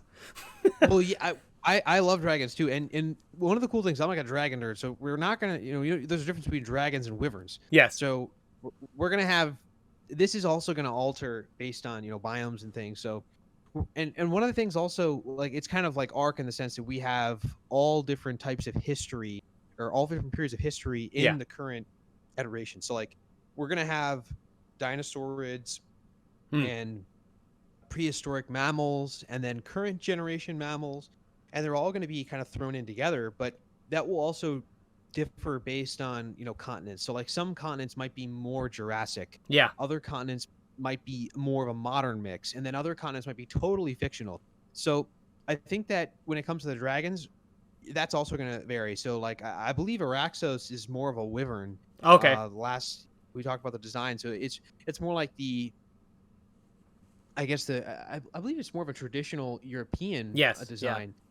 It was more of a wyvern. So, and that's why like the Game of Thrones dragons are wyverns. You Yeah. know, they're not like four-legged dragons, and wyverns are the more like anatomically realistic. Yeah. So we have wyverns. We're gonna have the four-legged dragons, and then we also have like raptor type things too. So Okay. we have, you know, that like not like a T-Rex per se, but you know, you have bipedal raptoroids that will be walking around, and there's one which I think is going to blow everyone's mind, and I really think that this is something that is gonna it's gonna put us in a whole different league in terms of this whole monster taming idea. But we're gonna have like mechanical beasts as well. Oh, cool. Because, Yeah. so like this is another thing that a game I didn't mention, but we fell in love with in terms of like the world building, was Horizon Zero Dawn. Oh, I love that. The This is a controversial opinion, but I actually enjoyed it more than Breath. Oh, I loved it. I don't think Breath of the Wild's Oh, bad, but I enjoyed Horizon more. no. Well, what I'll say about Horizon is I think that Horizon's, well, this is indisputable, but Horizon's technology is just insane. Yeah. You know, the technology behind that game was insane. The engine, everything. So I think that Horizon for us was like, wow, Yeah. this is what a mind-blowing game looks like. Yeah. Whereas Botwa was more like, holy crap, they fit this on the Switch. You know, Yeah. so it's Yeah. Exactly. You know, it's kind of a different perspective, but Yeah. Horizon for us is definitely like we call it God mode. When Yeah. you throw those cutscenes in Horizon, it is literally God mode. Yeah. There's no difference between that and CGI. So we really think that, like in terms of graphics, if we could push it to that level, but in the anime style, that would be like our goal. But when it comes to like in terms of graphics, that would definitely be our goal. Yeah. The Decima engine, you know, Kojima and Kojima Productions, they use that engine for Death Stranding. So I think that engine's technology in terms of visuals is where we want to push for like lighting, shadows, texture, and mesh detail. Yeah. That's where we want to push with the anime style, of course. You know, we're not going to turn. It's never going to. We're the style we have is the style for the game. We've changed it a lot. This is the style for the game. It will increase in fidelity over time. Yeah. And we're going to add new features to the rendering engine, but we're not changing the style. So when it comes to the like Horizon, so you know, you have this awesome dichotomy where there's these animals fulfilling biological roles that don't exist.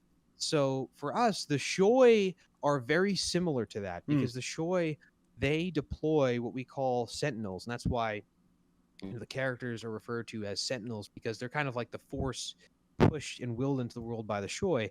So we're going to have mechanized beasts that the Shoy deploy onto these planets that replicate fauna that live there or may have lived there. Yeah. So in addition, like when I say when you see the element plasma, the element plasma is going to be represented in the monsters by these artificial beasts.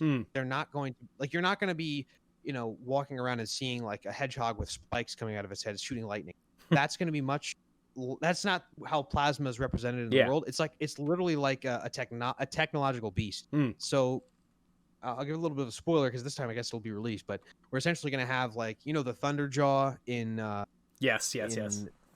We're essentially going to have like an anime Botwa style Thunderjaw. Nice. That's awesome. And that thing is going to be crazy. We already have, you know, I've got I'm working on the model and the texture and stuff, so that thing is going to be insane. And what's cool about those in particular, I guess the last thing that would kind of close off the monster taming complexity, the other thing we're going to have is that we're going to have void influence. Not only will it penetrate the world itself, so, you know, the world will be destroyed over time. You'll have to repair areas or decrease the influence of the void. Yeah. But you're also going to have sentience that become engulfed with the void. And essentially become almost like, so like, I guess there was the Pokemon, I forget which movie it was, but when they get all recreated as like the dark evil types. Oh, it was a Celebi movie, I think. Well, at least if that was the first one. Yes. With, yeah. Yes, I absolutely love that movie. Yeah. And I think that's honestly my favorite Pokemon movie, because it has such a dark tone to it. Yeah. And, you know, so that's the vibe that we're going to have with the Void, where you'll be able to encounter void type sentience, which will be the same as like a regular type sentience, but it'll have this void flare, and you'll have to. Well, I'm not sure yet if we're going to allow the taming of a void, but essentially the current design is that you'll have to rid that influence, so you'll have to kind of purify it. Yeah. So the Shoy landmarks can be tainted. So like you might come across a temple, and similar, I guess, to as in Bot War and Horizon Zero Dawn, these areas are kind of infested, and then you have to clear the influence before you can access the relic or the landmark. So that we have that mechanic, and in the trailer you'll see there'll be a little hint to it, but this Thunderjaw thing is going to be infected, and it's going to be scary. Yeah, it kind of reminds me of I don't know if you've played Pokemon Colosseum or XD. They had shadow Pokemon. Yes. It kind of reminds me of that, right? Yeah. Yes. Yeah, I remember that exactly. The Lugia shadow was an awesome design. Oh yeah. That was the thing, right? So the shadow Pokemon all look the same, just with the aura, but then Lugia got a special design. It was awesome. Yes. I remember back in those days you couldn't get Ho-Oh or Lugia on the GBA without like a special event or whatever. So that was the only way. And I remember you had to go through all these different hoops to purify the damn thing just so you could send it over to your Game Boy. Oh my God, yes. And that was and in the movies you see it in the one movie, and then I guess in the Mewtwo movie they clone the Pokemon. Yeah. So it's a little different. Yeah. But that's the same vibe, and that's just another way that the game world systems will participate in that core game loop. But you'll have a choice again. If you want to keep your hands washed of that and just avoid it and run from it, that's fine. Yeah. Or just defeat them, just like you just see a void type sentience, you want to just defeat it, keep your regular sentience, that's fine. But then if you want to, be, I guess a patron saint and go save all of the sentience, you go and do that. Yeah, no, it's definitely cool, and it goes back to what you mentioned about like a lot of hybrid genre games popping up, like games that take elements from different genres. Like I mean, one of the most classic examples is like the oh my goodness, what's it called? What's that game called? Oh my God, is it Steam? I can't remember, but anyway, a lot of games. I'll give you an example of okay, but here's an example. Metroidvanias are kind of like a hybrid genre. They're platformers mixed with like adventure games, right? Yes. But yeah, no, I've noticed, especially in monster taming, when I started doing this, it was just RPGs. Like you had your Temtem, you had your Pokemon, you had your Koromon, Monster Crown, and then slowly we started getting other games. Now we got like, well, I mean, at least for me, like I'm not sure exactly when each one sort of popped up, but then I started finding out about games like Patch Quest. It's like a bullet hell or a roguelike. Then there's it got expanded further into games like Anaton's a good example. It's inspired by Ark. It's a survival game. Skyclimber, same thing. You have all these different things that it's monster taming and this. So a lot of monster taming games have been. Sorry? Are you talking about Monster Tamer Sanctuary? Is that what you're talking about? Monster Sanctuary is a good example of that too. Actually, it mixes Metroidvania with monster taming. I've noticed a lot of monster taming games are now sort of starting to like mix. Like if you look back like at all the old school monster tamers, they're all RPGs, right? Like Dragon Quest Monsters, Pokemon. Yes. But now in like the current age, I guess you could say, I consider like 2020 its own like separate era. Like 2020 up is like a new era of monster taming, basically. Yes. But yeah, so you see like there's a lot of monster taming roguelikes. There's that's a common one. We're starting to see more survival games. There's a couple bullet hell monster tamers. You always have like the raising ones like Mithrin or Ova Magica. Farming's a big one that seems to get mixed with monster taming a lot. And so it's nice to see. So this is like a game that has like survival aspects. You mentioned real-time strategy and stuff like that. So I don't know where I was going with this point, but it's nice to see all these different varying types of games. So there's something for everybody to play. Well, it's one of the things that I guess is really important for everyone to understand is that there can only be so many niches filled. So, I know a lot of people are very enthusiastic about game development, and there's a lot of people who, I won't say here or there, but there are a lot of people who want to encourage people to just get into game development. Yeah. And first of all, it's very difficult. It takes Oh, a yeah. long time. It takes a lot of energy and money Yeah. to be able to produce a game.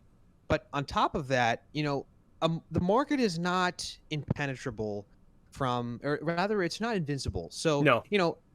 if we just add too many monster tamers, the market will become oversaturated. And Oh, monster 100%, taming yeah. devs, they will make a lot less money. Yep. And in the end, what will happen is we'll have a reversal, we'll have a fold, and it will go back to just Pokemon. Yeah. Because especially for Steam, you'll have a free. Steam will always be a circus. Yeah. That's a separate issue. But in terms of consoles, I believe Temtem hasn't even started.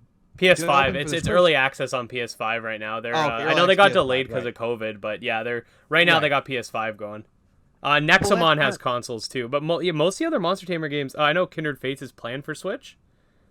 Well, yes, I mean, and I'm not saying that they're not going to get to the Switch. They will in time. But what my point is that these if a Monster Tamer is to enter this community, it has to do something unique. It has to do something new. I agree. And if it doesn't, it's actually hurting the community. Yeah. Because we cannot have, another Temtem, for example. We just can't. Yeah. If you can't reskin the same game and then no, it's like that with everything, right? Like yes, everything. Back in the day, I remember back in the day, and I think this is why a lot of monster taming games just get immediately cloned Pokemon. Like games like Monster Sanctuary is nothing like Pokemon. Like the devs played like one Pokemon game, and everyone was calling it a Pokemon clone because I remember back in the day, you'd be like on Facebook or wherever, and you'd see advertisements for these like clearly bootleg, like you'd have a Charmander with wings type thing, right? Yes. So I remember those from back in the day, and I think stuff like that definitely hurt the overall like sort of feel of the community because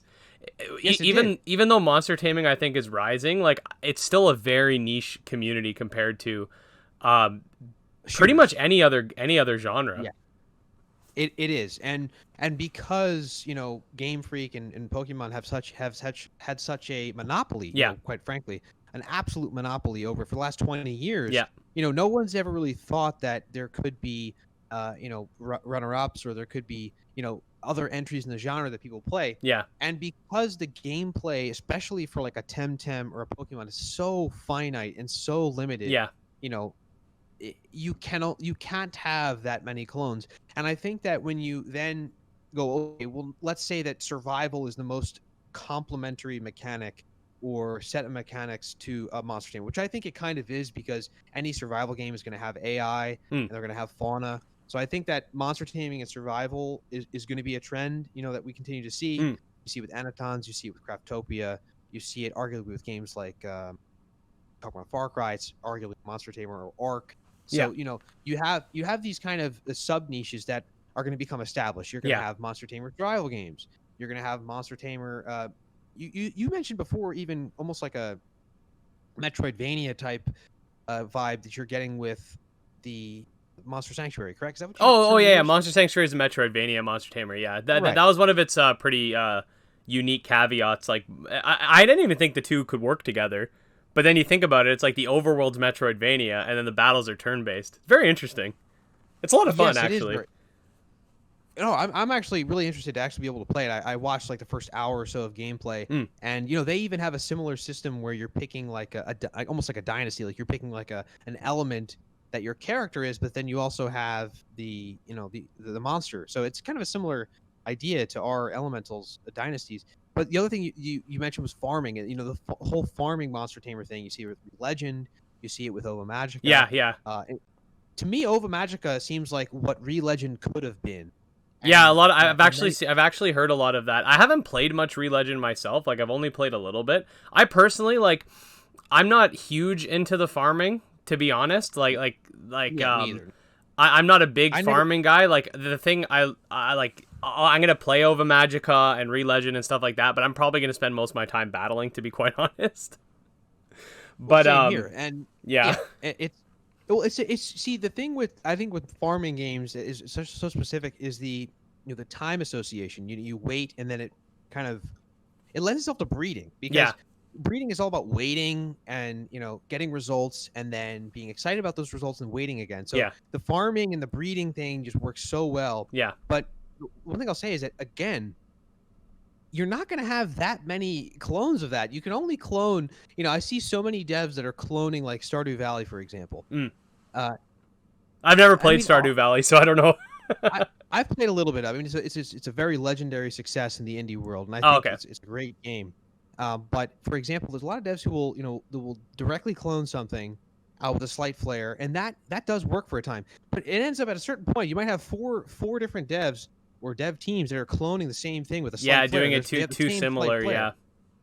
Like if you have 4 clones with the same flare, you're only hurting each other. So the key here, I think, is really finding that niche. And for us, we think that's city building. Yeah. We think that city building is something that not a single other monster taming game, I mean, base building and survival is one thing, but actually having, kingdoms and dynasties and villagers and having that level of complexity to a monster tamer is that's where we think our niche will be. And we think that, a lot of the other big titles can fit right in with us, whether that be Kindred Fates or Anatons, Temtem. They're touching a different subgroup of crossover, because at the end of the day, someone who sees a game like Anatons or Craftopia, monster taming is like maybe one of the buzzwords, and it's part of what gets you into it. But there are other things that you're actually going to be doing that might actually take up more of your time, or an equal amount of your time. So monster taming is always going to be a piece of the game and a very important part. And visually something that kind of like wows you and pulls you in.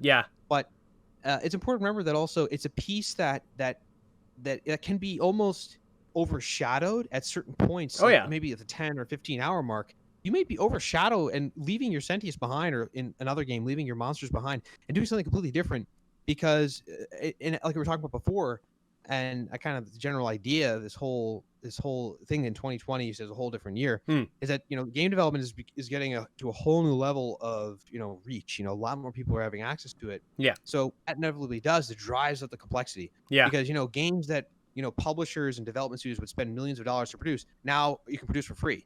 So inevitably the quality and in order to succeed, at least in order to succeed at a vast scale, the quality for a big game is going to have to just go exponentially up, and the actual complexity, the amount of systems that interrelate with each other is going to go exponentially up. So we're trying to be on that side of this trend, the future. I know for sure. And that's why also. You go ahead. You go ahead. I was just gonna say, I guess the last thing is that if anyone's looking at the feature set for the game, saying, "Oh, the Skyclimbers, I hope this isn't No Man's Sky." They both have Sky in the name. We've already gotten that. On Reddit. I don't have to say it. People have already said that on Reddit and YouTube it's Reddit. But people always say mean things to me on Reddit too. It's okay. Oh, we don't sweat it. We kill them with kindness. We say that that's a different story. But the point is that the reason that we say publicly, all these things that are in the game, let's say that 25% or 40% are playable and developed. The point of that is so that we have things to add, and that the game's been designed around, the engine's been designed around it. The technology's been designed and built around all of these features, so that, let's say in 2 or 3 years, when everything's running at full steam. I mean, I'm talking full steam, 9 dynasties, PvE servers, PvP servers, giant kingdoms, RTS warfare, hundreds of Sentius. That will happen piece by piece by piece. And we've been working on it for years already, piece by piece by piece. Whereas if you limit the design of the game to something that seems like, oh, well, this seems like achievable within a year or something, or whatever we're going to ship, that's a forgotten and dead model. That's what the AAA companies are already realizing is something that you can't do. And that's why you see things like, I mean, kind of funny, but even like Call of Duty Warzone. Who would have thought that Activision Blizzard would put out a long-term games as a service, more, I guess, sustainable big map world with events and things. I mean, they hadn't changed their model in almost 10 years. And now they're saying that Warzone is going to be supported for a long time, and they're going to be, allowing you to keep your persistent character. And if you buy the battle pass and you upgrade your character, you can keep your weapons and things.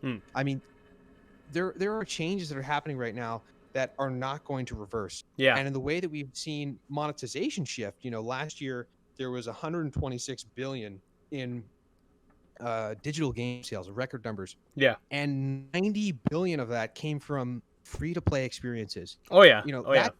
that that shows you that the whole idea of we're going to sell a game every year for $60, that's dead. That's long dead. It's long gone. The Yeah. new model, whether it's paid or unpaid, is long-term service, Mm. long-term support, and free content updates. That's the future. Yeah. So we're trying to just say, rather than trying to play the I guess you call it the legacy AAA game, or like Yeah. the old school game, or even like the indie game where you try to make a game with what you got and then you put it out and then you try to make another one. We're not trying to do that. Mm. We're just saying that's a losing game. We're playing a different game. Okay. It's a lot harder and it takes a lot more planning. Yeah. But we're playing essentially the long-term service AAA model. I look at a game like just on a side note, I look at a game like because generally when people think about free to play, they think about like, oh, you got to open a chest and then wait 12 hours or pay $1.99. Yes. I think of when I think of like good models for free to play, I think of a game like League of Legends, right? Nothing you buy will affect your ability to play the game. You can buy costumes and stuff like that, but you're not gonna, or you could use it for like, shortcuts, but like to buy champions or whatever, but it's not like anything that would give you a competitive edge. I guess Fortnite's the same too. I played Fortnite like 2 times, but I'm pretty sure it's the same. Like you just buy skins or whatever. I think those are good models. Like, and I mean, hey, the games make a lot of money, right? Yes. So those are very good examples of games that are financial powerhouses.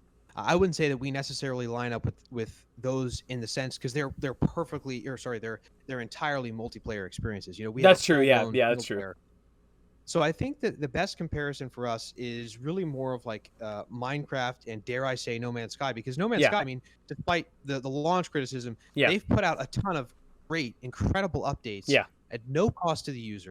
They've only added to what they've built. They haven't taken anything away. Yeah. That's really what we're trying to do, because in that way we can continue to just have people who want to pay a flat fee. Yep. Pay a flat fee. They can get the game. They can play for thousands of hours. Yeah. Get free updates, and we can still make enough money to pour back into development without having to resort to the whole wait an hour to open a chest, or like in Genshin Impact, characters are locked by purchasing things, or missions are locked. Yeah. And it's just a totally different experience. And if we can do that for a long enough period of time, we can even do something like what Destiny did, where they switched to free to play. Yeah. Because they had the funding, and because they had such a strong community at that point. Destiny didn't really change. The fundamental model of the game didn't change. The monetization model did change, but the actual gameplay and the systems didn't change. Because they had built up, such a long-standing ecosystem that they didn't have to sacrifice. They still have a very strong community, pretty decent player count, and they're totally free to play. There's a single player, there's multiplayer. I've played a fair amount of Destiny 2. I wanted to, kind of, that was like when I know there's a lot of criticism about Destiny 2, and I had a lot of problems, but I wanted to kind of be on the front lines and understand what the industry was shifting towards in terms of monetization models and long-term service models. And I don't think there's anything necessarily wrong with it. And I think that the rare exception to this, is something like let's say Naughty Dog. Naughty Dog will put out an incredible single-player game that's a one and done, and you might play it again for the heck of it, but it's pretty much one and done. But that is a rare model that I don't think is going to be sustained by a lot of companies in the future. And the ones that do are going to focus more on, like, let's say Rockstar, where they build sandboxes. I mean, Red Dead's a sandbox, but it's also a single player experience. So, and now hybrid multiplayer with GTA 5, highest grossing product of any IP of all time. I think like 6 billion or something in revenues, insane. And that's because it's a sandbox. Yeah. And it's not a free to play model. It's a long-term support model. Yeah. In the sense that, it's got a lot of long-term capabilities for players to make use of the product, the game, and the experience. But it free to play, or rather games as a service, doesn't have to be gotcha, Yeah. multiplayer madness. And that's, I think, the trend and the general shift in the community, in the ecosystem, and the entire financial model as games honestly take over. I mean, there's no going back. Games are going to take over all media. All media is going to shift towards gamified interactions, even if it's still somewhat static media like video. Yeah. There's no going back. And and consumers always lose when a company is forced to ship a product every year. They never win. Yeah. Because, yeah, you're right. Yeah. I mean, you look at Pokemon. I mean, Yeah. I'm not going to criticize Pokemon because I don't want to start a war. Yeah, every time I try to, valid or it doesn't matter. It always causes problems. But yeah, Right. no, you can't deny the games were rushed. There's a lot of shortcuts that you can point out, like, pixels missing in the wrong spots and stuff like that. Like the games were rushed. I mean, you could nitpick, but if you just, like, for example, look at Botwa, Breath of the Wild. Yeah. And then look at Pokemon Sword and Shield. Yeah. It's incomparable. Yeah, exactly. It's absolutely incomparable in terms of scale, complexity, detail. It's incomparable. Yeah. Now, I'm not going to say that it's a bad game. I mean, it's perfectly fun. It's got all the elements of a Pokemon game. It has some new advancements in terms of, like, the wild sections. Yeah. But the fact that they had to produce it on a yearly basis is what made it like that. Bot was produced over a period of 7 years. Exactly. Yeah, exactly. Yeah, you're right. I mean, it was literally 7 years, and they had a giant team who built a proprietary engine technology for it. I mean, you cannot compare. I guess another great example is Ubisoft. I mean, they continue to make games that sell pretty well and are relatively fun and look pretty good, but they haven't struck a single product in the last decade that has rivaled Minecraft. And they probably won't, because they're fundamental public. They're a publicly traded company, and they have certain managerial issues. There was a whole scandal this year about that, but that's the model that they've chosen, and they're sticking to those AAA roots, and the consumers will inevitably suffer to some degree, and that's essentially how the industry is being divided right now. You have companies like Mojang and Hello Games and even Epic with Fortnite. We're just saying, we're not going to put out any new games anytime soon. We're just going to keep pumping what we have and just building this product. And then you have, legacy, I'm going to call them legacy AAA companies like EA and what's it called? Game Freak, who just publish every year. They just publish every year. They collect their $60. They get their $100 DLC pass, and then they move on to the next year. Yeah, you'd almost think it would be beneficial for, like, it, because I know a big point of contention for them is they want to get all the merchandise and all that stuff out. So you almost think it might be better if they just, like, even if they didn't want to do like one flat fee and then that's it, like almost if they like adopted like the ARC model or something where you can buy these expansions every year, and they just make the base game bigger and bigger and bigger or whatever. You think that would almost be more beneficial to them than coming out with a completely new game? Yes, I think it's a lot of it also is structured around how their development pipelines work. A lot of times, engines are built or updated for games that, and each year, there's a new update to the engine. They want to showcase the newest technology that they have. So, I guess in our case, we're using the Unity engine. It's heavily modified. A lot of external things to make what we call the source engine, where all the game world gets generated work. But we're at a point where we're very confident that this base level technology that we're using can just grow, and that's why also so in the old days, AAA companies have to build their engines for everything. Literally everything was custom. There was no Unity, there was no Unreal. And a lot of AAA companies are still stuck in their proprietary technology. In the case of Horizon Zero Dawn, that's a huge benefit, because the Decima engine is a proprietary engine no one else can use unless they license it, and it gives them a technical edge. But in the case of, like, let's say Fallout, Destiny, Fallout. Well, there's a perfect example. I mean, they struggled to update a game that looks like it came out 6 years ago. And they had a lot of backlash for that, because they use proprietary engines. And then, like, you have a game like Fortnite, a company like Epic, which has a publicly sourced engine. I mean, Unreal Engine is added to by developers all around the world every year, every day. And it's also developed internally. And because they're able to leverage all of that support from a publicly available engine, they can essentially have maybe equivalent technology to another internally housed proprietary engine, Yeah. but they have the benefit of backwards compatibility and forwards compatibility. And because essentially, we have a public engine, you have to have really good long-term support. Hmm. You have to be able to push out a version of the engine that works in 3 years. Yeah. Yeah. So Exactly. when you have a proprietary engine, no one's requiring that you do that. You can, build an unstable version of your proprietary engine, but as long as it works for that game to release and be somewhat stable, Yeah. they can just either scrap the engine or, update the engine for the next game. Hmm. So I think that that whole model as well, I've even seen some developers kind of speak out about this, that really, Blizzard and some of these other big companies should be just looking at Unity and Unreal, frankly, because unless you have an engine that is, totally next level like the Decima engine, you're kind of just getting the same quality as Unreal Engine, Yeah. or even Unity Engine, because Unity's, especially with the IPO, Unity's gotten a lot of financial support, so they're now moving towards levels on par with Unreal in terms of performance and visuals.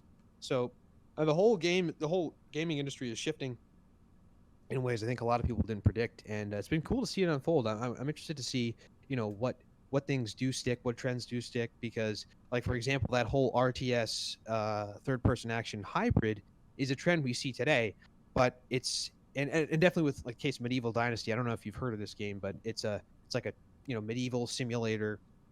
Has this it has a city building element to it. Okay. And it's probably the first game to go public on Steam that really has done that. It's done extremely well, like 10,000 reviews in a couple of months, and that seems to have stuck. But we'll see. Like in the case of Monster Taming, I'm not totally convinced yet that Monster Taming as a trend will even stick. I think that Temtem has found a niche because there is, like, for example, on Steam, there is no alternative. You cannot play another Pokemon-esque of that scale with multiplayer elements. But the future will tell whether or not out of all of these Monster Tamers that are coming out, how many of them will actually stick, and will the subcategory of the niche actually maintain a trend, or will it just fall to the wayside? Because let's be honest, Steam is dominated by survival games. Yeah. It's Yeah. There's a essentially lot of just survival games up there. fest.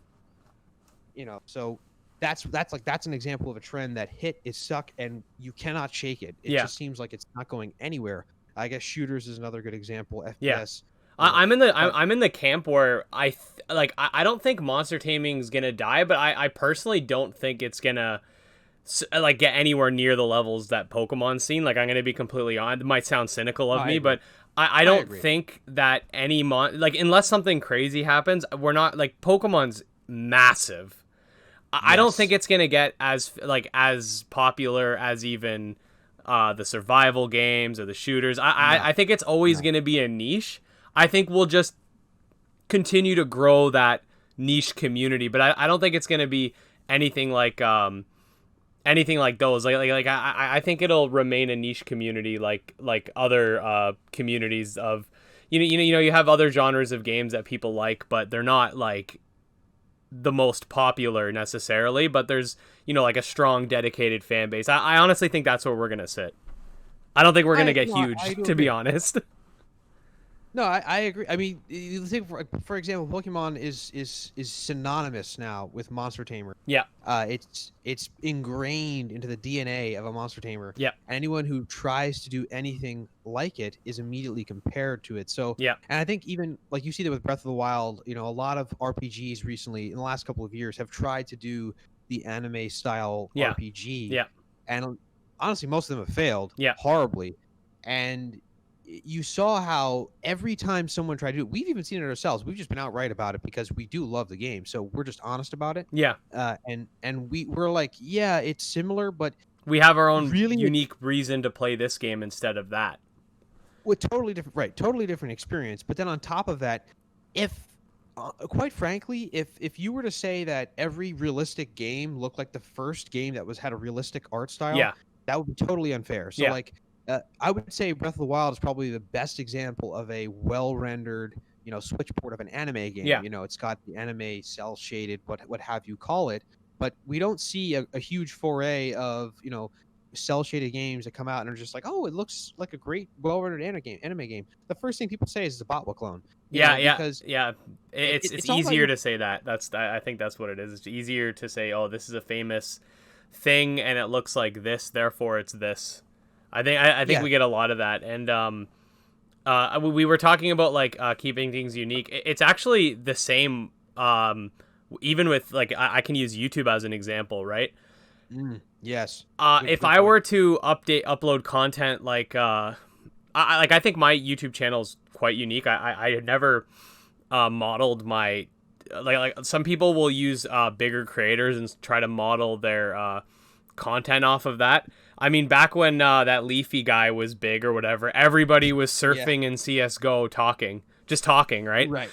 Yes. Yes. um, Yes. it's the same like with PokeTubers. There's a lot of them that'll they'll pop up and they'll be trying to copy like some of the bigger ones to the point where like you can see where the similarities are. Like they'll come out with the same type of videos. They'll come out. So it's the same thing.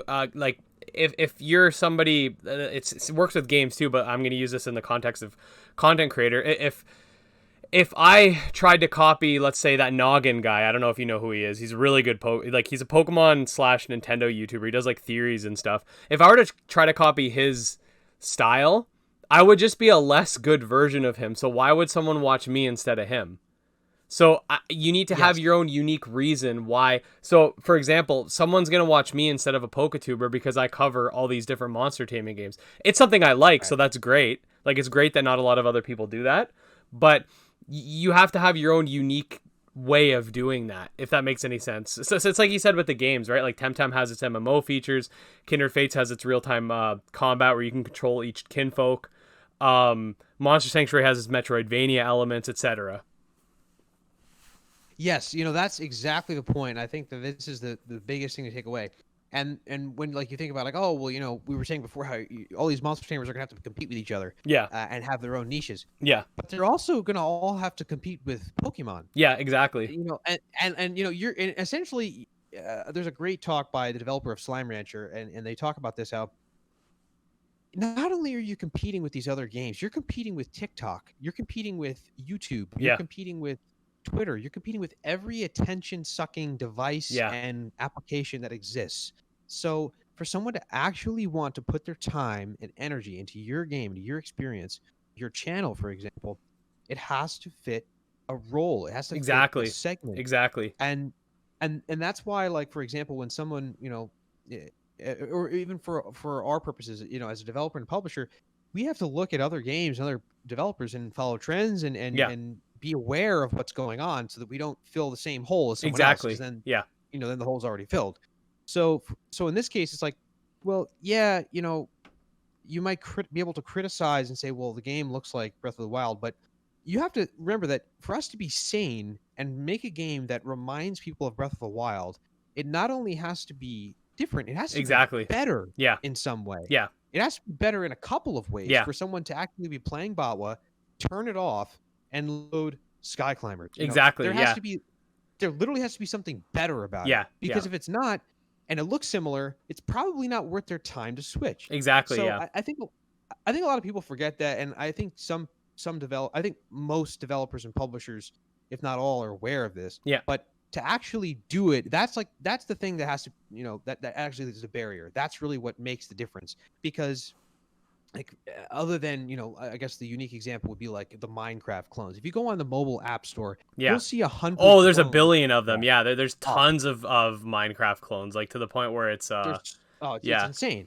It's totally insane. And Mojang even did a panel. They talked about this, but Google Play has a different. Essentially, there's different rules for Google Play, so it's kind of allowed to do that. It's very difficult to be able to take down a DMCA or a copyright claim. Yeah. But the point is that those do survive, and that's because they're free. Yeah. Minecraft is still one of the number one selling apps on the Google Play Store, but it's like $8 or something. Yeah. If they were to go free, those other clones would all disappear immediately. Oh yeah. Oh So yeah. they would disappear immediately. So like in the case of Batwa, there's or even like the Monster Tamer example, we're talking about all these Monster Tamers, or in the case of view on YouTube, as a reach, Yeah. and being able to be accessible, there's a cost associated with it, and cost for the user, cost for the creator. Yeah. And in the case of like a Batwa clone or so let's say a Monster Tamer clone, it's actually another thing to consider. There are different price gaps Yeah. that are going to be filled as this thing unfolds. We Yeah. have these different monster tamers. Some monster tamers are going to go the Temtem route, the AA route, or the AAA route, and have a high price tag. Yeah. But if you have a Temtem-esque experience that's, let's say, more hybrid 2D or 3D hybrid fixed perspective, or even something that is just totally similar, but it's a different price point, that might be able to cheat Temtem of sales and even put it, in a lesser place on the billboards. But at the same time, if you were able to have two Monster Tamer-esques, and one is a higher tier with more features, like let's say Anatons, it's kind of like a higher tier Monster Tamer only. And then you have a game that's less complex but at a lower price. They may be able to actually work together. Yeah. Because then the players that buy in at the lower price are like, oh, this is kind of a fun experience. I got into it. I want something with more features.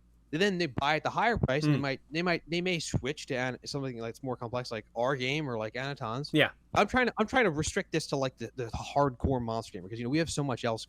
Yeah. I'm trying to just make like a hardcore niche example. Yeah. Yeah. Exactly. Yeah.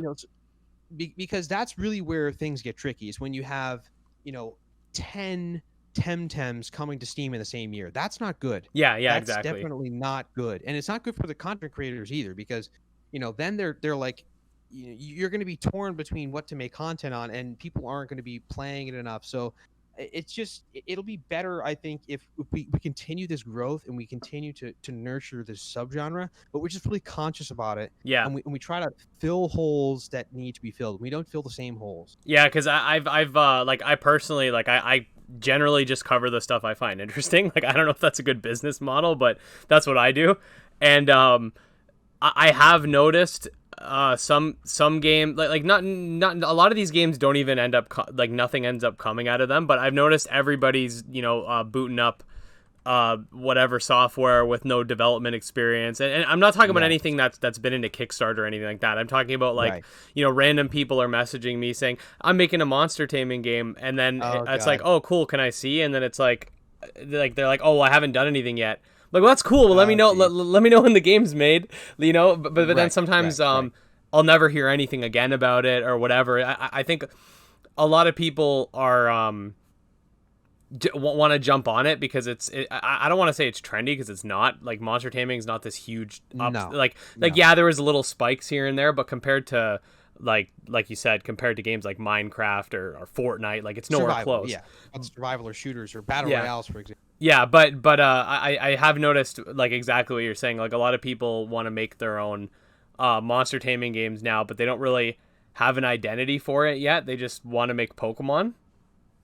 So I totally get what you mean. Like the games I cover generally have, they have like teams behind them, and they're ready to go. But I've seen a ton of games that are either just literally like taking Pokemon assets and calling them their own game, or games that, and I've never even spoken about these games because people have come to me and I'm like, guys, like, you can't use the same assets and stuff like I'm not going to cover it. Like, if it's a ROM hack, I'll cover it as a ROM hack, but I'm not going to cover it as its own thing, right? And also, there's nothing wrong with making a fan game as long as you're not trying to sell it and make money. Oh yeah, I'm a ROM hacker. I have my own ROM hack that I'm working on, but I'm not selling it. I just do it for fun. Well, of course, right. And I think that that's. I mean, I could rant about this all day. I don't want to rant too much, but the thing that irritates me, and I think because I've seen this happen with music. So coming from music in the background. I watched the music industry kind of go into decline and go to the where point it is now, where music is essentially worthless. Yeah. You can create music for such a cheap price. It's actually not even. It's actually almost entirely decentralized or free, because you can just download, a DAW, digital audio workstation, download samples, download synthesizer pads, download copyright-free music entirely. And create music for no cost. And if you think 15 years ago, to create that same track of recorded music would cost you thousands, if not tens of thousands, if not millions of dollars, 20 or 30 years ago. So the technology from an entire recording studio has been compressed into a very simple 64-bit program that runs your computer, or a program that runs on your phone. Yeah. Or they're even inside of No Man's Sky, they added an editor for music editing. You can record and edit music in No Man's Sky at the degree of complexity Wow. that you could, 50 years ago would cost you millions of dollars in a huge room of computers. Yeah. So that is already happening to the games industry. It already happened to video. I mean, video now you can edit video on anyone. You make great video content. Yeah. There are tons of great content creators on YouTube. Oh yeah. You just couldn't do that 10 years Oh ago. yeah, YouTube's fly. I think there's somewhere around 38 million YouTube channels with over like, I think the minimum basis for that's like 10 subscribers or something. But just think about that. There's over 37 million people on YouTube uploading content. Right, and music's the same way. I mean, I Yeah. think every day something like I don't know exactly, but something between like 20,000+ songs are uploaded to Spotify every day. Yeah. So more games were published in the last 4 years than the last 10 years. Oh, yeah. On Steam, and the more games were published in the last year, the last 4 years on Steam. So it's a race to the bottom, and when game development got easier, the first thing that happened was people were empowered, and at first it was a kind of a democracy thing where it's like, oh well, now everyone can make a game. But the problem is that as you race to the bottom, everybody loses. Essentially everybody loses except for AAA, because AAA is able to sustain on franchise brands. Yeah. So what's essentially happening right now is you have even YouTube channels that are showing you how to make games and things. Yeah. And when I started getting into it, there was some of that, but it was more so like tools. Like you would learn how to use C# programming. You'd learn how to do Blender. Yeah. And then you would apply that knowledge and you would create a game. Yeah. Now they'll just give you the code. Oh, the code's in the description, guys. Yeah. Oh yeah. Exactly. And I'm not going to totally say this is a bad thing, because this allows, like, for example, me, my co-founder, Yeah. and a very limited amount of external help, Yeah. to create an insanely huge and complex big title game. Yeah. That's very cool. We've had to work on it for years, and we have years to come, but that's very amazing thing that's possible to do today. Yeah. But at the same time, people can flood the market. Oh yeah. Steam is a great example. Yes, and see, the problem is that a lot of people don't realize this, but the way Steam works is that the algorithm, if you do not meet a sales threshold and a conversion ratio for impressions, your game is gone. It essentially disappears. Yeah. So even though, and that's also why Valve has not changed any of their publishing policies. Anyone can publish on Steam with a flat fee. And the reason for this is they know that their internal search engine is only going to show things that sell at a very high conversion rate and produce a lot of profit. Yeah. So while, yes, now you can pay some guy online to teach you how to make games, on like a cheap course, or just follow YouTube videos for free, and you can produce a functional, playable game, unless you have created a brand and a recognizable franchise and a community, an actual community. Like, I have to say, you've done a great job creating a community. You guys have a strong Monster Tamer community in your Discord and your YouTube. Yeah. And that's so important. But and we've worked really hard so that our subreddit and particularly our just our presence invokes community, because without that there is no game. The community, the game, it's true. The game is the community. Yeah. The community leaves, the game's dead. So and you see it all the time where even Epic Games, they put all that money into Paragon, that huge MMO, and it was such an epic failure that they gave away the game assets for free in the Unreal Store. That's how much of a failure it was. Yeah, I never even heard of it. Oh, look it up, Paragon. They put all this money into it. It was gonna be this big game, and it was so bad that they gave away all the game characters and the environments for free. So you can. It's like a double. Now, I will say one thing in this rant is that music had a fatal flaw, and that was the ability to upload it for free. You're able to upload it, people could download it for free, and there was no stopping you. You know, the nice thing about a game and a software, because really what a game is an application. Yeah. Applications are code that are executables. Yeah. As an executable, it contains code, so they can innately be secured much easier. Yeah. And the value sentiment towards something that is replayable is infinitely greater than something that has a static, finite experience. So, like, a song you play and it's over.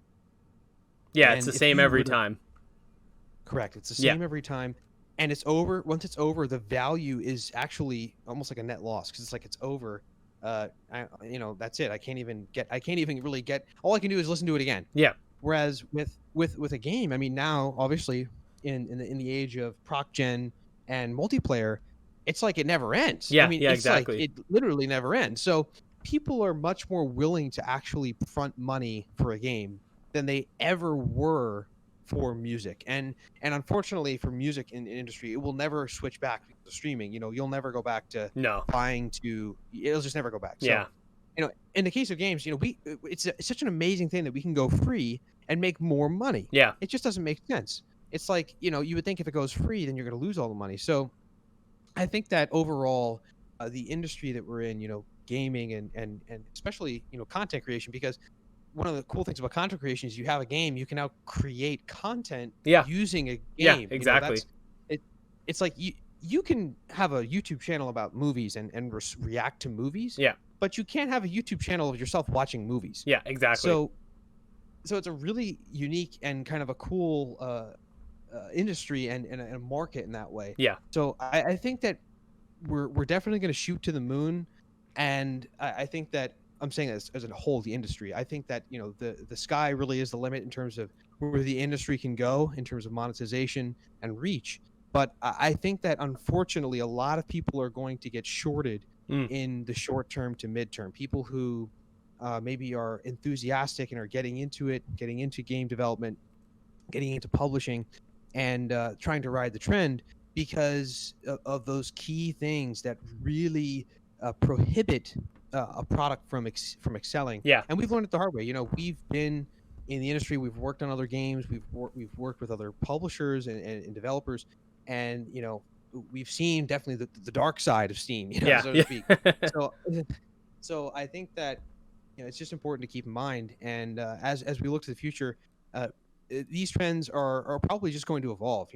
The free to play model as it is today is going to evolve in the future. Yeah. And the way that monetization models are today will evolve, and content creation itself. I think that even yourself. I don't know if you consider yourself this, but I would consider you almost a VTuber because you have an avatar presence that represents your channel. I guess that's true. Yeah, I never thought about that. Yeah, because I don't actually show my likeness.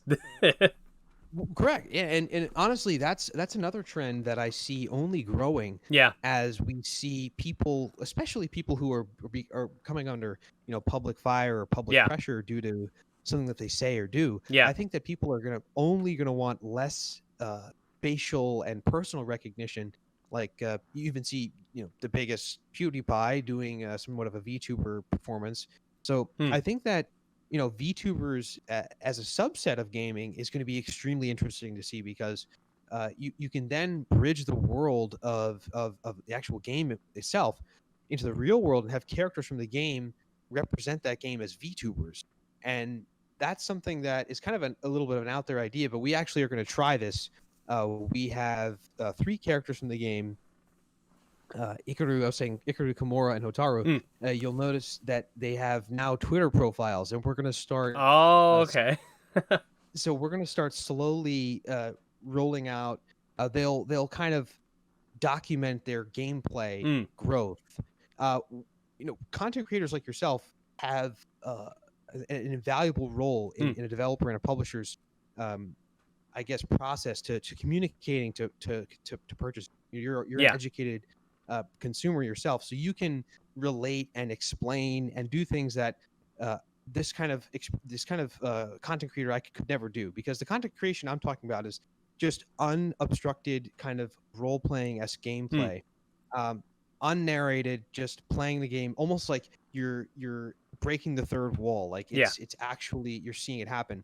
And the reason for that is because I think that a lot is lost when a developer gives a game to someone else to play. A lot is gained because you're seeing it raw and you're seeing it how someone who knows nothing about it is actually experiencing it. But there's something that is always lost when that happens, because the person who created, like when the botwa gameplay was first shown, Yeah. it was like insane. Everyone was just like, what the hell is this? This is totally insane. And it's because the developers knew what would touch you and Yeah. push your Yeah. emotions. So I think that for us, being able to do that through these VTuber accounts will allow us to dig into the dynasties and dig into the different characters and the roles and the gameplay components without being overly demonstrative. Yeah. Because I think a lot of gameplay demonstrations end up being kind of like a rehearsed event. Yes. Yes. Rather than being organic. And I think that in order for something to be organic, especially in like a gameplay loop, it has to have a lot of time. Yeah. It can't be compressed 10 minutes only. It has to be like 100 episodes Yeah. almost of just going through it so that someone can really get into the idea of it. So I think that's an interesting thing that you'll see more of as well as the VTuber movement grows, in tandem with channels such as yourself, which are very informative and educated. And your gameplay videos are going to be very specific. The way Yeah. that you play through a gameplay, whereas the developer, I know like specifically what's gonna set something off. Like what I can set an emotion off in your experiences you watch very explicitly. Yeah. Whereas for you, you're gonna stumble into it. So Yeah. it's like a totally different experience. Yeah. It's a different dichotomy completely. Yeah, I totally understand that. I'm gonna wrap things up now. Was there anything else you wanted to say before we sort of finished up here? No, Ed, I would just say, thanks for having us and, covering the game so far. Really appreciate it. And yeah, that's about it. Oh yeah, of course. Well, again, this is being recorded before the Kickstarter's live, but once it is, like, I'm looking forward to doing more deep dives and stuff like that. Like more, you guys know I have like sort of my more in-depth essay style videos. I'm looking forward to doing more stuff like that on the game. I've already seen like the type chart and all that stuff, so it's going to be nice to be able to sort of like, dive into it. Yes, that'll be great. And, I'm looking forward to seeing what you produce. Thank you. So with that being said, guys, like I stated earlier, the Steam page, YouTube, Twitter, Kickstarter, Discord, etc., it'll all be linked below so you can check out the game. I've also been covering the game's progress in Monster Tamer News, and we did do a unscripted showcase video for the game if you prefer your information in an audible format. Again, all of it's linked in the description, and we'll see you guys next time. Bye.